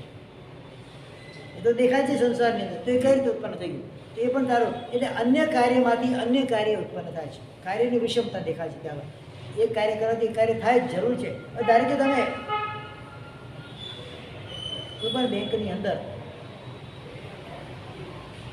ડોલરનું પેમેન્ટ કરો છો તો એના પ્રમાણમાં તમને રૂપિયા મળે છે કે નહીં? ડોલરની સમય શું મળવું જોઈએ? મળે છે શું? જે તે દેશની કરે છે એના ટ્રાન્સફર થઈને મળે. એ જ રીતે કોઈ વસ્તુમાંથી કઈ વસ્તુ ઉત્પન્ન થઈ શકે. ધારો કે કોઈ એક ચીજ છે, પાણીના અંદર ઘણો ટાઈમ પાણી પડી રહે એટલે અંદર નાના નાના જીવો ઉત્પન્ન થાય છે. દેખાય આપણને ચાલતા ચાલતા જીવ પણ અંદર દેખાય, પડી રહ્યું છે પાણી કે તે વખતે એ જીવોની યોની બને છે. પાણી શું બને છે? એમાંથી એ જીવો ઉત્પન્ન થાય છે. એ કોઈ સંસર્ગથી થાય છે, ઓટોમેટિક ઉત્પન્ન થાય છે. જેમ કે રાખ, દેડકાની રાખ પડી હોય અથવા મરેલું દેડકું પડ્યું હોય એના પર વરસાદનું પાણી પડે, પાછું નવું દેડકું એમાંથી ઉત્પન્ન. દેડકા શેમાંથી ઉત્પન્ન થાય? એક દેડકું આગળનું મરી ગયું આગળ વર્ષનું કોઈ, અને એનું જે શરીર પડ્યું હોય શરીરની રાખ થઈ જાય, આગળ માટી થઈ જાય, એના પર પાછું વરસાદનું પાણી પડે તો પાછા એમાંથી દેડકા ઉત્પન્ન થાય. બંને પ્રકારે ઉત્પન્ન થાય. દેડકા બંને પ્રકારે ઉત્પન્ન થાય. બંને સમૂળસી મને કહે આ સમૂળસી દેડકા ઉત્પન્ન થાય. કેવા થાય? સમૂળસી દેડકા ઉત્પન્ન થાય. એક પ્રસંગ છે તમને કહું. આચાર્ય સિદ્ધ સિદ્ધિ વખત સુધી આવે છે. રાજસ્થાનની અંદર યુદ્ધ ચાલ્યું, એક રાજા યુદ્ધ લઈને આવે છે, શાસન પર આપત્તિ આવી છે. એમની પાસે વિદ્યા હતી, યોની પ્રાબુદ્ધ ગ્રંથ વગેરેની એમની પાસે વિદ્યા હતી. તેલના કડાયું, ગરમ ગરમ તેલનું કડાયું છે, ઉકળી રહ્યું છે તેલ. એમાં સરસવના દાણા નાખે. જેટલા સરસવના દાણા નાખે એટલા સશસ્ત્ર ઘોડેસવાર સમૂર્છિત સૈનિકો ઉત્પન્ન થાય. 1000 દાણા નાખે 1000 સૈનિકો કડાઈમાંથી ઉત્પન્ન થાય. ત્યાં જઈને યુદ્ધ કરે છે. યુદ્ધ કરે જીતે, અંતર્મુહૂર્તમાં આયુષ્ય હોય ખતમ થાય, પતિ. સરસવના દાણામાંથી મનુષ્ય ઉત્પન્ન થાય ખરા? પણ અહીંયા થાય છે. અને વિપરીત વસ્તુમાંથી પણ વિપરીત વસ્તુ ત્યાં ઉત્પન્ન થઈ શકે છે. એટલે એવું માનવાની જરૂર નથી. તે પ્રમાણે એનો સંશય પણ ત્યાં દૂર થાય છે. અને એ દૂર થવાથી એ સુધર્મા સ્વામી પાંચમા ગણધર પદે બિરાજમાન થાય છે. અને એમને હવે ગૌતમ સ્વામીને ગણધરને પદવી આપી હતી ભગવાને. એને કઈ પદવી આપી? સુધર્મા ગણની ગણાધીશ બનાવે છે. શું બનાવે છે? કે હવે પછી આ શાસન તમારાથી આગળ પછી બતાવશે કઈ રીતે કહ્યું છે બધું બતાવશે. પછી કર્મનો બંધ અને મોક્ષ છે કે નહીં એવા સંદેહવાળા પંડિતોને કહે છે સહજ વિગુણ વિગુણ ન બધ્યતે સંસ્કૃતિ વા મોચેતી વા. અર્થાત આ જે જીવ છે રજસ તમો અને સત્વ ગુણથી રહિત હોય તો સર્વવ્યાપક પુણ્ય પાપથી ક્યારેય બંધાતો નથી, સંસારમાં ભમતો નથી અને બંધના અભાવથી એનો મોક્ષ થતો નથી. અને કોઈને એ પ્રમાણે કોઈને મોક્ષ પણ કરાવી શકતો નથી. આ વાક્યથી બંધ અને મોક્ષનો અભાવ તારા મનમાં ઉત્પન્ન થયો છે. તથા ન હવે શરીર શરીર પ્રિયા પ્રિય અપહતી અસ્થિ શરીરમાં અવસંતા પ્રિય પ્રિય. આ વાક્ય દ્વારા બંધ અને મોક્ષની સત્તા ગણાય છે. પરંતુ સહજ વિગુણો આ વાક્યના અર્થ તે જે કર્યો છે બરાબર કર્યો નથી. એનો અર્થ તું સાંભળ. છદ્મસ્તા ગુણથી રહિત કેવલ જ્ઞાનના પ્રકાશથી સર્વવ્યાપક આત્મા પુણ્ય અને પાપથી બંધાતો નથી. વેદોની અંદર બધી વસ્તુ લખેલી છે કે વેદને પ્રગટ કરનાર કોણ છે ખબર છે? આદિનાથ ભગવાન છે. કોણ છે? એટલે એના અંદર બધી વસ્તુ સચોટ જ લખી હોય પણ એનો અર્થ આપણે કઈ રીતે કરીશું? આ આત્મા બંધાતો પણ કયો આત્મા બંધાતો નથી? સ્થાનક પાસે સમુદાય અત્યારે મૂળ સૂત્રોને પકડીને ચાલે. શેને પકડીને ચાલે? એ ટીકાના અર્થને ખોલી શકતા નથી. એટલે એના અંદર અર્થોની અંદર ઘણા બધા ગોટાળા થઈ ગયા. એ પોતાની મેળે અર્થ કરવાનો છે. પણ જે પૂર્વ મહાપુરુષે ટીકાઓ રચેલી છે એના અંદર એ શબ્દોને ખોલવામાં આવે છે. સ એ સ વિગુણો. વિગુણો એટલે વિશિષ્ટ ગુણવાળા. વિગુણનો અર્થ શું કર્યું છે? કયા વિશિષ્ટ ગુણ હોય? કે જેના અંદર કેવલ જ્ઞાન હોય, સર્વજ્ઞતા પડી હોય એવો આત્મા એને કર્મનો બંધ પણ થાય નહીં, નહીં કર્મનો બંધ ન થાય તો કર્મને છોડવા પણ એને હોતા નથી. એવો અર્થ અહીંયા કરવાનો છે. એના બદલે તું તો બધામાં માની લે સદમસ્ત ગુણતા રહિત કેવલ જ્ઞાનના પ્રકાશથી સર્વવ્યાપક આત્મા પુણ્ય પાપથી બંધાતો નથી, બંધના અભાવથી એને મોક્ષ થતો નથી અને સંસારમાં ભમતો નથી. આ અર્થથી સિદ્ધ પરમ આત્માનો બંધ થતો નથી અને સદમસ્ત જીવને પુણ્ય પાપનો બંધ થાય જ છે. જે પણ જીવ અત્યાર સુધી કેવળ જ્ઞાનને પ્રાપ્ત ન કર્યું હોય તે પુણ્યને પાપનો બંધ કરવાનો જ છે. પણ જ્યારે એ છદ્મસ્થતાને પાર કરી કેવળ અવસ્થાને પ્રાપ્ત કરશે, સિદ્ધ અવસ્થાને પ્રાપ્ત કરશે, ત્યારે એને પુણ્ય પાપનો બંધ થશે નહીં. એટલે પુણ્ય પાપનો બંધ થાય પણ છે અને નથી પણ. એ પ્રમાણે એના મનનો સંશય દૂર થયો અને છઠ્ઠા ગ્રંથર થયા. 5 બાકી છે. જગતમાં દેવો છે કે નહીં એવા સંદેહવાળા મૌર્ય પુત્રને કહે છે, કોણ જાણે છે માયાપમાન ગિરવાણાન ઇન્દ્ર એ મરું પવિત્ર, એટલે માયારૂપી ઇન્દ્રાદી દેવોને કોણ જાણે છે, એના દ્વારા દેવો છે નહીં એવું તને જણાય છે. અને પાછું સહેજ યજ્ઞ યજમાન અંજસા સર્વલોકમ ગચ્છતિ, અથવા જે પણ વ્યક્તિ યજ્ઞની અંદર જે યજ્ઞ કરે છે એવો યજમાન જલ્દીથી સ્વર્ગલોકમાં, સ્વર્ગલોક એટલે શું? દેવલોક. દેવલોકની સત્તા તારા વેદપદમાં બતાવેલી છે. અને છતાં તું શું માને છે કે માયાની ઉપમાવાળા એવા ઇન્દ્રદેવને કોઈ જેને જોયા જ નથી તો કોણ જાણે? પણ તને ખબર નથી કે અત્યારે જે તું સભામાં બેઠો છે, આ સભામાં કરોડો દેવ આવેલા છે. કેટલા છે? તારી સામે પ્રગટ રૂપે તને દેખાય છે. અને તારે દેવની સત્તા તો માનવી પડશે. દેવ જેવું કોઈ તત્વ દુનિયામાં છે એટલે આત્મા મરીને સારા કાર્યો કરે તો દેવલોકમાં જઈ શકે છે. એ પ્રમાણે એના અર્થ એને કર્યા અને અર્થ કરવા દ્વારા એ આયુષ્યના ક્ષયથી જન્માંતરમાં જાય છે. એ પણ દેવ પણ શાશ્વત નથી, એટલા માટે એને માયારૂપ કહેવામાં આવે છે.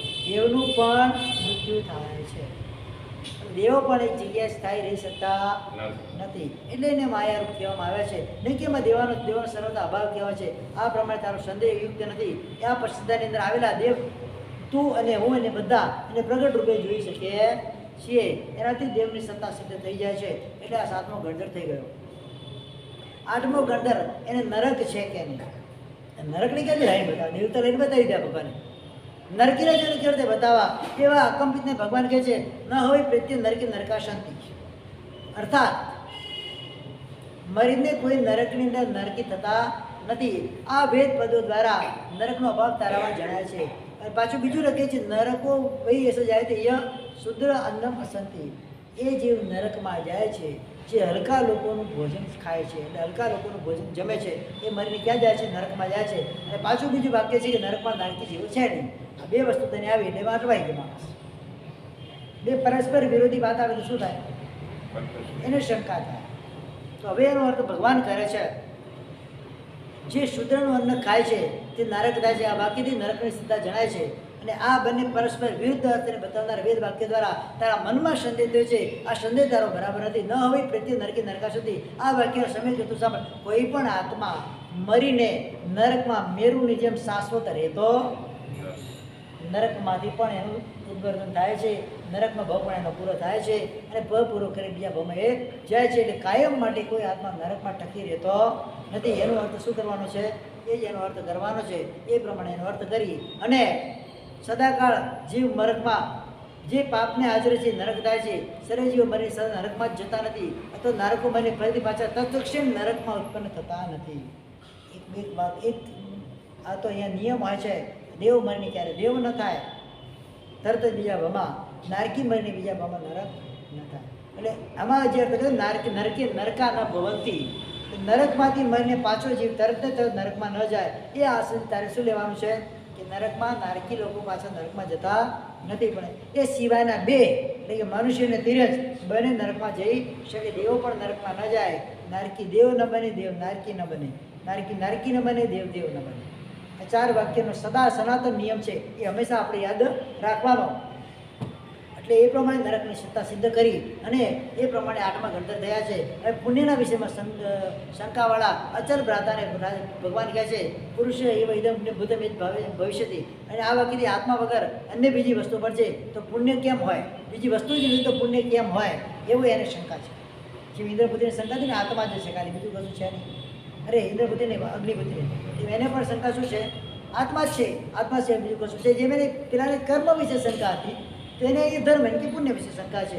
એનું પણ એ જ રીતે પરમાત્મા પુણ્યની સત્તા બતાવી એનું સમાધાન કરે છે કે ભાઈ પુણ્ય કર્મ કરો તો પુણ્યશાળી બનાય, પાપ કર્મ કરો તો પાપી બનાય. આ પદ્ધતિ દ્વારા પુણ્ય પાપની સિદ્ધિ થાય છે.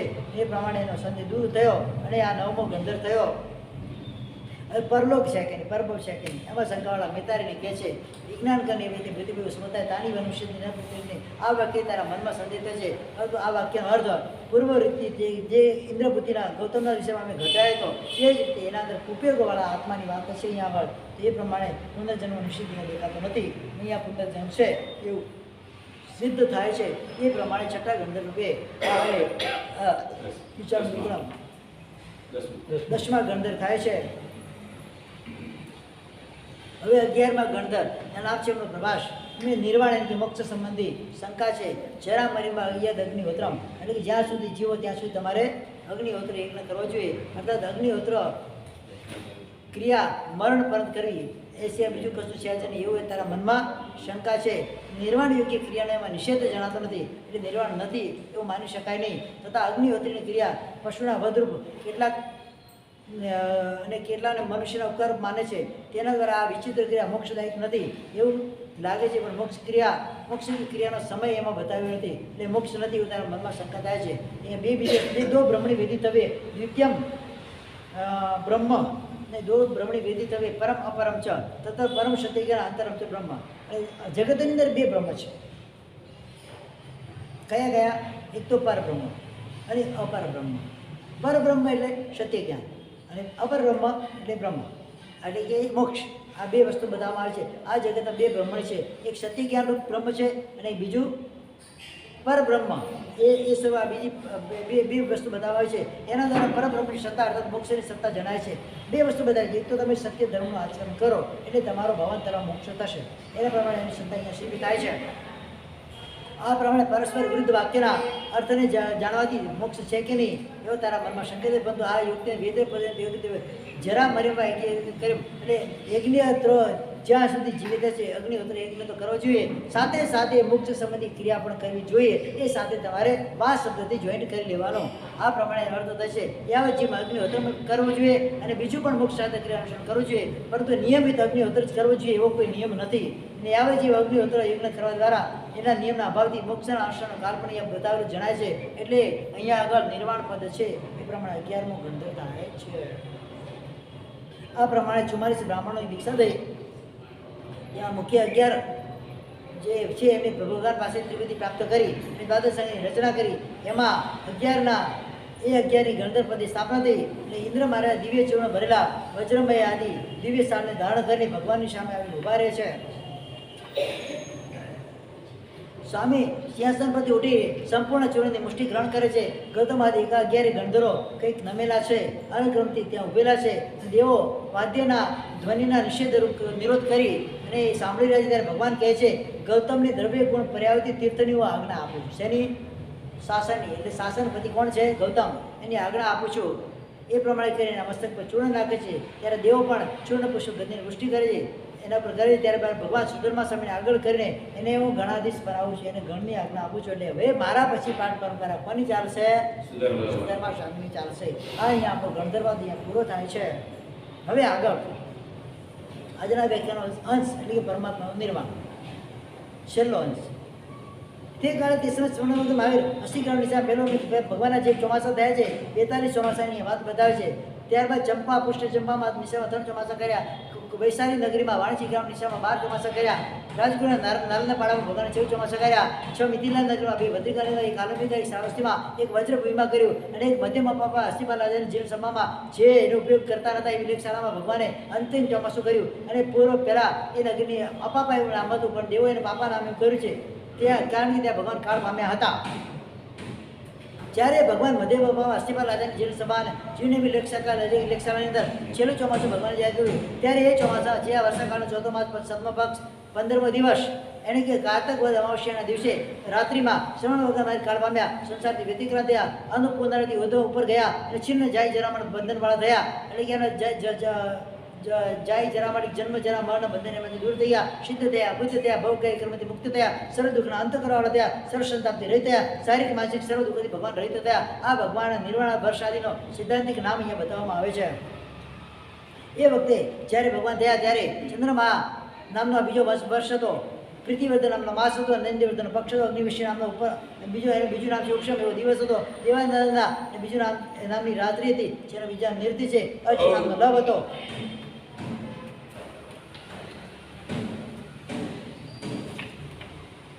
મુહૂર્ત નામનો પ્રાણ હતો, સિદ્ધ નામનો શ્લોક હતો, નાગ નામનો કર્ણ હતું, સર્વર્થ સિદ્ધ નામનું મુહૂર્ત હતું, સ્વાતિ નામનું નક્ષત્ર હતું. એમાં ચંદ્રનો યોગ આવ્યો ત્યારે ભગવાન કાળ પામ્યા, વિતિક્રાંતિ સર્વ દુઃખથી મુક્ત થયા. અને ભગવાનનું નિર્વાણ સવારે 2 ઘડી પહેલા થયું. ક્યારે થયું? સવારે 2 ઘડી પહેલા, એટલે કે છેલ્લું મુહૂર્ત 30મું હોય. 30મા મુહૂર્ત પહેલા એટલે 29મા મુહૂર્તમાં ભગવાનની અહીંયા આગળ નિર્વાણ થયું છે. એટલે મધ્યરાત્રિમાં ભગવાનનું નિર્વાણ થયું. સ્વાતિ નક્ષત્ર સૂર્ય પ્રકૃતિમાં સમસ્ત નામ આ રીતે જણાય છે. ચંદ્ર અભિવર્તિત આ 5 સંવત્સર બતાવવામાં આવે છે. અભિનંદન, સુપ્રતિષ્ઠ, વિજય, પ્રતિવર્તન, શ્રેયાન, શિવ, શિશિર, હિમાલ, વસંત, કુસુમ, સંભવ, નિગાદ, નિદાગ, વનવિરહી આ 12 શ્રાવણાથી 12 મહિનાના નામ છે. જેમ કે શ્રાવણ મહિનાનું અભિનંદન, ભાદર મહિનાના સુપ્રતિષ્ઠિત 12 નામ છે. પૂર્વાંગ, સિદ્ધ, મંત્ર, મનોરમ, યશોભદ્ર, સર્વકામ, સમૃદ્ધ, ઇન્દ્ર, બુધાભિષેક, સોમનસ, ધનંજય, અર્થસિદ્ધ, અભિજીત, રત્યાસન, સતંજય, અગ્નિવેશ, ઉપશમ આ 15 દિવસોના નામ છે. આજે કયો દિવસ છે? આજે શુદ્ધ ત્રીજનો દિવસ છે. આજના દિવસનું નામ છે મનોહર. શું નામ છે? એને મનોહર દિવસ. બીજ હશે તો સિદ્ધ મનોહર, એને તો મનોહર. એ તે 12 રાત્રિ નામ છે. 15 રાત્રિના ઉત્તમા સુનક્ષત્ર, હેરાપતિ, યશોધરા, સોમનસા, ત્રિશંભુતા, વિજય, વૈજયંતી આજે બીજ છે. આજે સુનક્ષત્ર નામની રાત્રિ કહેવાય. વિજય જે રાત્રિ આવવાની છે. જયંતી એ પ્રાજિતા, ઈચ્છા, સમાહારા, તેજા, અતિતેજા, દેવાનંદા આ પ્રમાણે 15 રાત્રિ નામ છે. પછી મુહૂર્ત બતાવ્યા છે. તો જો મુહૂર્ત બતાવે છે 15 મુહૂર્ત હોય. કેટલા દિવસના? 30 મુહૂર્ત હોય. સવારથી માંડી સૂર્યોદયથી માંડીને બીજા દિવસના સૂર્યોદય સુધીના કેટલા મુહૂર્ત હોય? 30. તો રુદ્ર, શ્રેયાન, મિત્ર, વાયુ, સુપ્રતિત, અભિચંદ્ર, મહેન્દ્ર, બલવાન, બ્રહ્મા, ભવિષ્યતિ, ઈશાન, દ્રષ્ટા, ભવિતાત્મા, વૈષ્ણવ, વાહન, આનંદ, વિજય, વિશ્વસેન, પ્રજાપતિ, વૃષભ, ગંધર્વ, અગ્નિવિશ્વા, શતવૃષભ, આતપાન, અમમ, વૃષભ, ઋણવાન, ભોગ, વૃષભ, સર્વાર્થ. આ સર્વાર્થ સિદ્ધ મુહૂર્તમાં ભગવાન નિર્વાણ પામે. એના પછી છેલ્લું મુહૂર્ત રાક્ષસ મુહૂર્ત. એટલે સૂર્યોદય પહેલાંનું જે મુહૂર્ત કહેવાય એને કયું મુહૂર્ત કહેવાય? રાક્ષસ મુહૂર્ત કહેવાય. એટલે એ વખતે શું કરવાનું છે? ઉઠીને પ્રતિક્રમણાથી તમારી ક્રિયા કરવાની, ઘોર તેને પડ્યા રહેવાનું નથી. સર્વાર્થ સિદ્ધ વિમાન જે મુહૂર્તની અંદર પરમાત્મા ત્યારે નિર્વાણ પદને પામ્યા છે. અને કે સૂર્યોદયની 2 ઘડી પહેલા પરમાત્માનું નિર્વાણ થયું છે.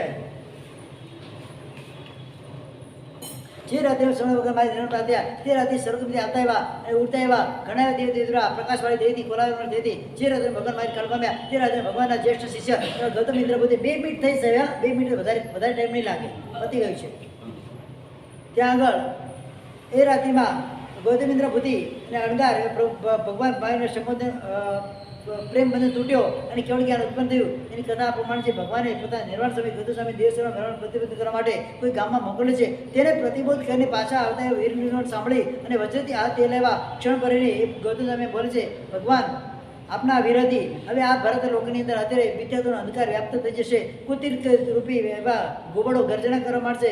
દુર્ભિક્ષ વેરાદી રાક્ષસો એ પોતાનો પ્રસાર કરશે. એ પ્રભુ રાહુ દ્વારા ગ્રસ્તાના ચંદ્રની જેમ આ ગગન હવે થઈ ગયું છે, દીપક રીત ઘરની જેમ તમારા વગર હવે આ ભરત ક્ષેત્ર શોભા રીતે થઈ ગયું છે. એ પ્રભુ હવે કોના પગ પકડી અને નમીને હું પદાર્થોને પૂછીશ અથવા ભગવાન એ કોને કહીશ અથવા મને ગૌતમ કહીને કોણ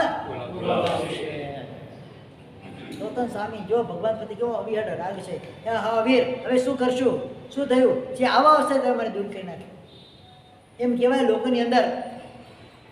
અથવા તો હું તમારી આડો ઊભો રહી અને બાળકની જેમ તમારો છેડો પકડી અને તમને લટકી તો નહીં ગયો, તમારા કેવળ જ્ઞાનમાં ભાગતો ના માંગી લો, અથવા તો મારા આગળમાંથી કોઈ મોક્ષ માર્ગ કે સાંકડો થોડો થઈ જવાનો હતો, અથવા તો હું તમારા કે ભારભૂત હતો. ભારભૂત નહોતો થવાનો જે મને આમ મૂકી ને એકલા તમે મોક્ષમાં ચાલ્યા ગયા છો.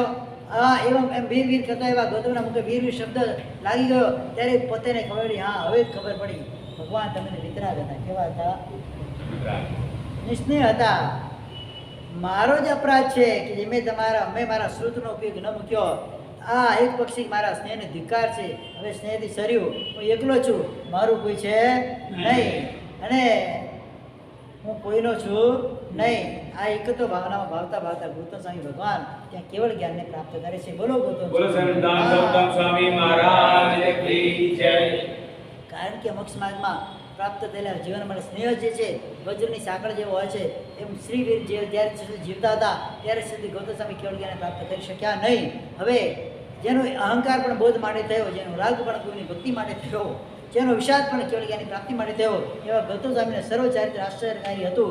હવે એ ગૌતમ સ્વામીને 12 વર્ષ કેવલી પરે પાળી દીર્ઘાયુ એ પ્રમાણે કરી સુધર્મ સ્વામીને ગણ સમર્પિત કરી પોતે મોક્ષમાં પધાર્યા. સુધર્મ સ્વામી પણ પાછળ કેવળ ઉત્પન્ન થઈ અને ત્યારબાદ 8 વર્ષ સુધી પૃથ્વી પર વિચરી આર્ય જંબુ સ્વામીને પોતાનું ગણ સમર્પિત કરી પોતે મોક્ષમાં ગયા. જે રાત્રે ભગવાન કાળ પામ્યા તે રાત્રિમાં મલક જાતિના કાશી દેશના 9 રાજાઓ, દેશવ જાતિના પશુ 9 રાજાઓ, 18 રાજાઓએ અને ચેટકમાં રાજા એના સામંત હતા. એ વખતે એ લોકોએ બધાએ સંસારને પાર પ્રાપ્ત કરનારો આહાર ત્યાગ રૂપ ઔષધ કર્યો હતો.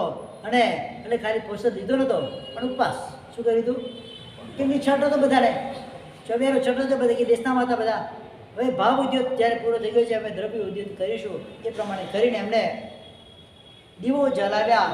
ત્યારથી માંડીને પ્રગતિ ત્યારે દિવાળી થઈ. ત્યારબાદ દિવાળીની અંતિમ મુહૂર્તની અંતિમ સેકન્ડ લાસ્ટ મુહૂર્તની અંદર પરમાત્મા નિર્વાણ પામ્યા. તો દીવા કર્યા અને જેવો સૂર્યોદય થયો એ વખતે કારતક સુદ એકમના દિવસે ગૌતમ સ્વામીને કેવળ જ્ઞાન થયું. દેવો આવી કેવલી મહિમા કર્યો. એ લોકોમાં આનંદ થઈ ગયો. અને નંદીવર્ધન રાજાને શોખ ઉત્પન્ન થયો ભગવાનના નિર્વાણ પછી. એના નિર્વાણ પાસે એની વાર્તા સાંભળીને નંદીવર્ધનની બેન સુદર્શના એને પોતાના ઘરે લઈ જઈને જમાડે છે અને સાદર હશે. ત્યારથી ભાઈ બીજ તરીકે આ પર્વ પ્રસિદ્ધ થયું છે.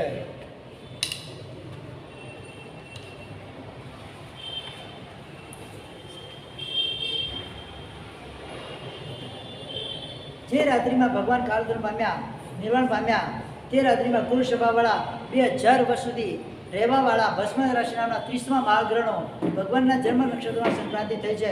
એ 88 ગ્રહોની આ વાત બતાવે છે. અંગારક વિકારક વૈતક શનિશ્વર આધુનિક પ્રાણી કણ સંતાન સોમ સહિત અશ્વસ કાયપદ કર્પૂરક અચરક દુર્દુભક શંખનાભ શંખવર્ણાભ શંખ કંચનાભ કંચવર્ણાભ નીલવાસ રૂપિયાવાસ ભસ્મ રાશિ જે નામનો ગ્રહ છે જે પરમાત્મા જન્મ નક્ષત્રમાં સંક્રાંત થયેલો છે. તીર પુષ્પવર્ણ દગવર્ણ કાય વંદ્ય ઇન્દ્રાગ્નિ ધૂમકેતુ હરિ પિંગલ બુધ શુક્ર બૃહસ્પતિ રાહુ અગસ્ત્ય માનવ કામસ્પર્શ દૂર પ્રમુખ વિકટ વિસંધિ કલ્પ પ્રકલ્પ જટલ અરુણ અગ્નિકાલ મહાકાલ સ્વસ્તિક સૌસિક વર્ધમાન પ્રલદ નિત્યાલવ નિત્યદ્વૈત સ્વયંપ્રભા અવભાસ શ્રેષ્ઠ સેવકર આબંકર પ્રવકર અર્જા વિરજા અશોક વિત્સક વિમર વિતત વિવસ્ત્ર વિશાલ સાલ સુરત અનિવૃત્તિ એકજટી દ્વિજટી કરીક રાજા હરકર પુષ્પકેતુ ભાવકેતુ આ 88 મહાગ્રહો હોય છે. કેટલા હોય છે? 88 મહાગ્રહો. એમાંથી 30મો જે ગ્રહ છે ભસ્મ રાશિ પરમાત્માના જન્મ નક્ષત્રમાં સંક્રાંત થયેલો છે. એ વખતે સમય ભગવાન મહાવીરનો જન્મ થયેલો. ભગવાનના શાસનમાં ઉત્પન્ન થયેલા સાધુ સાધીના પૂજા સત્કાર આદિ માટે રોધક બનશે, શાસન પીડાકારી બનશે. ભસ્મ રાશિ માનો ગ્રહ વિલોપ એને જાણીને સદમિલ સ્વામીને કહે છે, હે પ્રભુ એક ક્ષણ માટે તમારું આયુષ્ય તમે વધારી દો. જો તમે જીવતા હશો તો આ ગ્રહ તમારી રાશિમાં પ્રવેશ કરશે નહીં અને આવનારી જે શાસનને બાધા થવાની છે, પીડા થવાની છે, પીડા થશે નહીં. ત્યારે ભગવાન કહે છે એ સ્વામી સગ્રહ ક્યારે પણ આ જેનું આયુષ્ય પૂરું થનાર રહે જીનેન્દ્ર પણ પોતાના આયુષ્ય એક ક્ષણ પણ વધારી શકતા નથી. એટલે અવશ્ય ભાઈને તીર્થ બાધા થવાની જ છે, તીર્થની પીડા થવાની છે, શાસનને નુકસાન થવાનું જ છે. એમાં કોઈ મીનમેક છે નહીં. પરંતુ 16 વર્ષના આયુષ્યવાળા કલ્કી રાજાના કુનૃપતિના તારા દ્વારા તું એનો નિગ્રહ ક્યારે કરીશ ત્યાર પછી 2000 વર્ષ પછી મારા જન્મ નક્ષત્રથી ભસ્મગ્રહ જ્યારે દૂર થઈ જશે ત્યારે તારા સ્થાપિત એવા કલ્કી પુત્ર ધર્મદત્ત ને રાજ્યથી માંડી અને સાધુ સાધ્વીની અધિક પૂજા સત્કાર થશે. 2000 વર્ષ થઈ ગયા પણ કલ્કીનો પુત્ર ધર્મદત્ત થયો નથી. કલ્કી ક્યારે 500 વર્ષમાં થયો નથી. કોણ કલ્કી હશે ખબર નથી. ભરત ક્ષેત્રની કોઈ પણ જગ્યા થઈ પણ શક્યો બની શકે. ભરત ક્ષેત્ર બહુ મોટું છે, જ્યાં પણ થઈ શક્યો હોય બની શકે છે. અહીંયા તો થયો ગ્રહણીય અસર તો ગઈ નહીં થાય છે એટલે ગઈ કે છે ગ્રહની અસર ગઈ એટલે તમે સુખી છો ને. એ તો દુઃખી થઈ ગયા અત્યાર સુધી. એ તો ગઈ 2000 વર્ષમાં પૂરી થઈ ગઈ.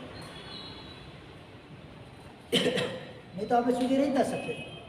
જે રાત્રિમાં સમય વગર મારી મોક્ષમાં ગયા તે રાત્રિમાં જોઈ પણ ન શકાય એવા ખાલી ચારે તો દેખાય પણ છદ્મસ જીવન દેખાય, બાકી દેખાય નહીં એવી નાની કુંતુ નામની જાતિ અને જીવડા ઉત્પન્ન થાય.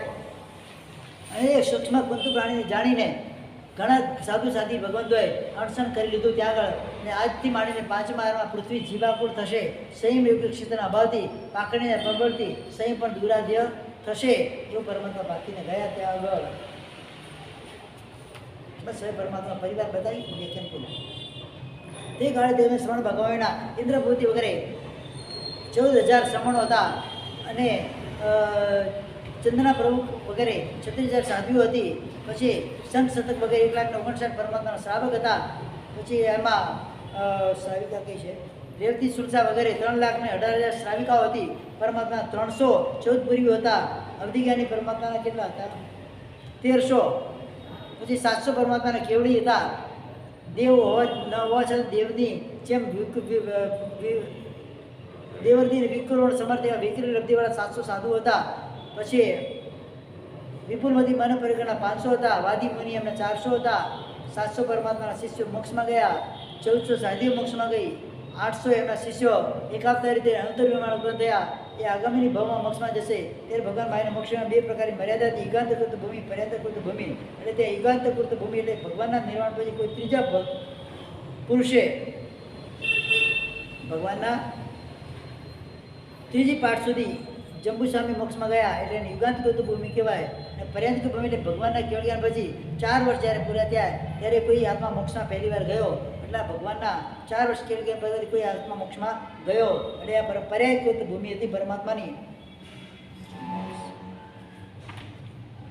તે કાળે દેશમાં 30 વર્ષ ગોરસવસમાં રહી અને 15 દિવસ સુધી તેઓ 12.5 વર્ષ એવા છદ્મસ પર્યાય પાડી. એકાએકી 30 વર્ષનો કેવલી પર્યાય પાડી. 43 વર્ષનો સર્વચારિત્ર પર્યાય પાડી. 72 વર્ષનું સર્વાયુ પાડી. વેદની આયુષ્ય નામ ગોત્ર એવી 4 ભવગ્રહી કર્મ ભગવાનના ક્ષીણ થઈ ગયા. અને આ સમય કાળના દુસમ સુસમ નામના 4થા આરણા જ્યારે ઘણો પૂરો થઈ ગયો હતો ત્યારે ખાલી માત્ર 3 વર્ષ 8.5 માસ જ્યારે બાકી હતા ત્યારે મધ્યમ અપાવાપુરીમાં અસ્થિપાલ રાજાની લોકસભામાં રાગ આદિ સાહેબ વિરુદ્ધ એકલા અદ્વિતીય એકાકીય એકલા જ ભગવાન વૃષભાદિ ભગવાનની જેમ હજારના પરિવાર સાથે નહીં પણ ભગવાન એકલા જ મોક્ષમાં પધારે છે. એ ખાલી કલ્પના કરે છે. અનેક તીર્થોની સાથે ઘણા સાધુ મોક્ષમાં ગયા પરંતુ તમારી સાથે ભગવાન એક પણ મોક્ષમાં ગયો નથી. આ વૃત્તાંત એવું દેખાય છે કે આ દુષ્મકાળ સમય ભાવિ સાધુઓ ગુરુની અપેક્ષા રહિત થશે. કોઈ સાધુ સાધ્વીને ગુરુની અપેક્ષા રહેશે નહીં. ગુરુ ક્યાં પોતે ક્યાં ફરતા રમ થઈ જશે. એ પ્રમાણે ભગવાને જલ લીધો છઠનો ઉપવાસ હતો. સ્વાતિ નક્ષત્રના અંદર ચંદ્રમાનો જ્યારે યોગ થયો 4 ઘડી જ્યારે રાત્રિની બાકી હતી બતાવ્યું ને 4 ઘડી જ્યારે રાત્રિની બાકી હતી ત્યારે પદ્માસનમાં રહેલા એવા ભગવાન 55 એવા પુણ્યફળના દર્શક અધ્યયનો 55 પાપફળના દર્શક અધ્યયનો 36 અપૃષ્ટ એવા ઉત્તરો આપી અને શ્રેષ્ઠ એક મરુદેવનો અધ્યયન પોતે વિભાવતા ભગવાન મોક્ષમાં પધાર્યા છે.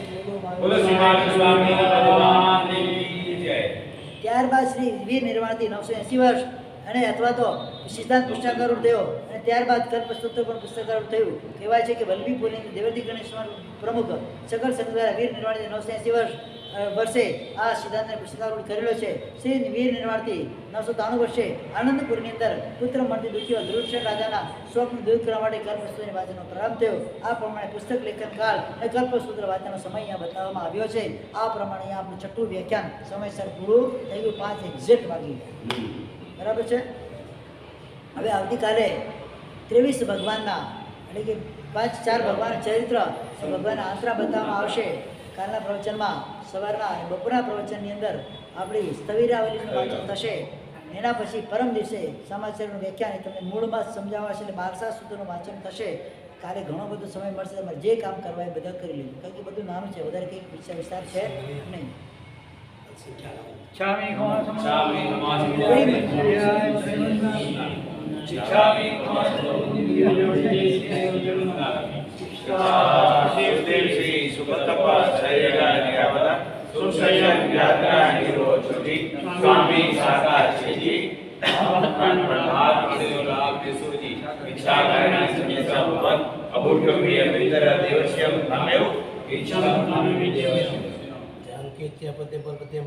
પાણી વીણવ્યા છે હાલાવે સલા ઉચ્ચા સમાધાન દરવા સૌરભ ધનકેજી મધ્યા વીણા પરિણે સુમો માર્યામાં તું 2 જણા અમને જ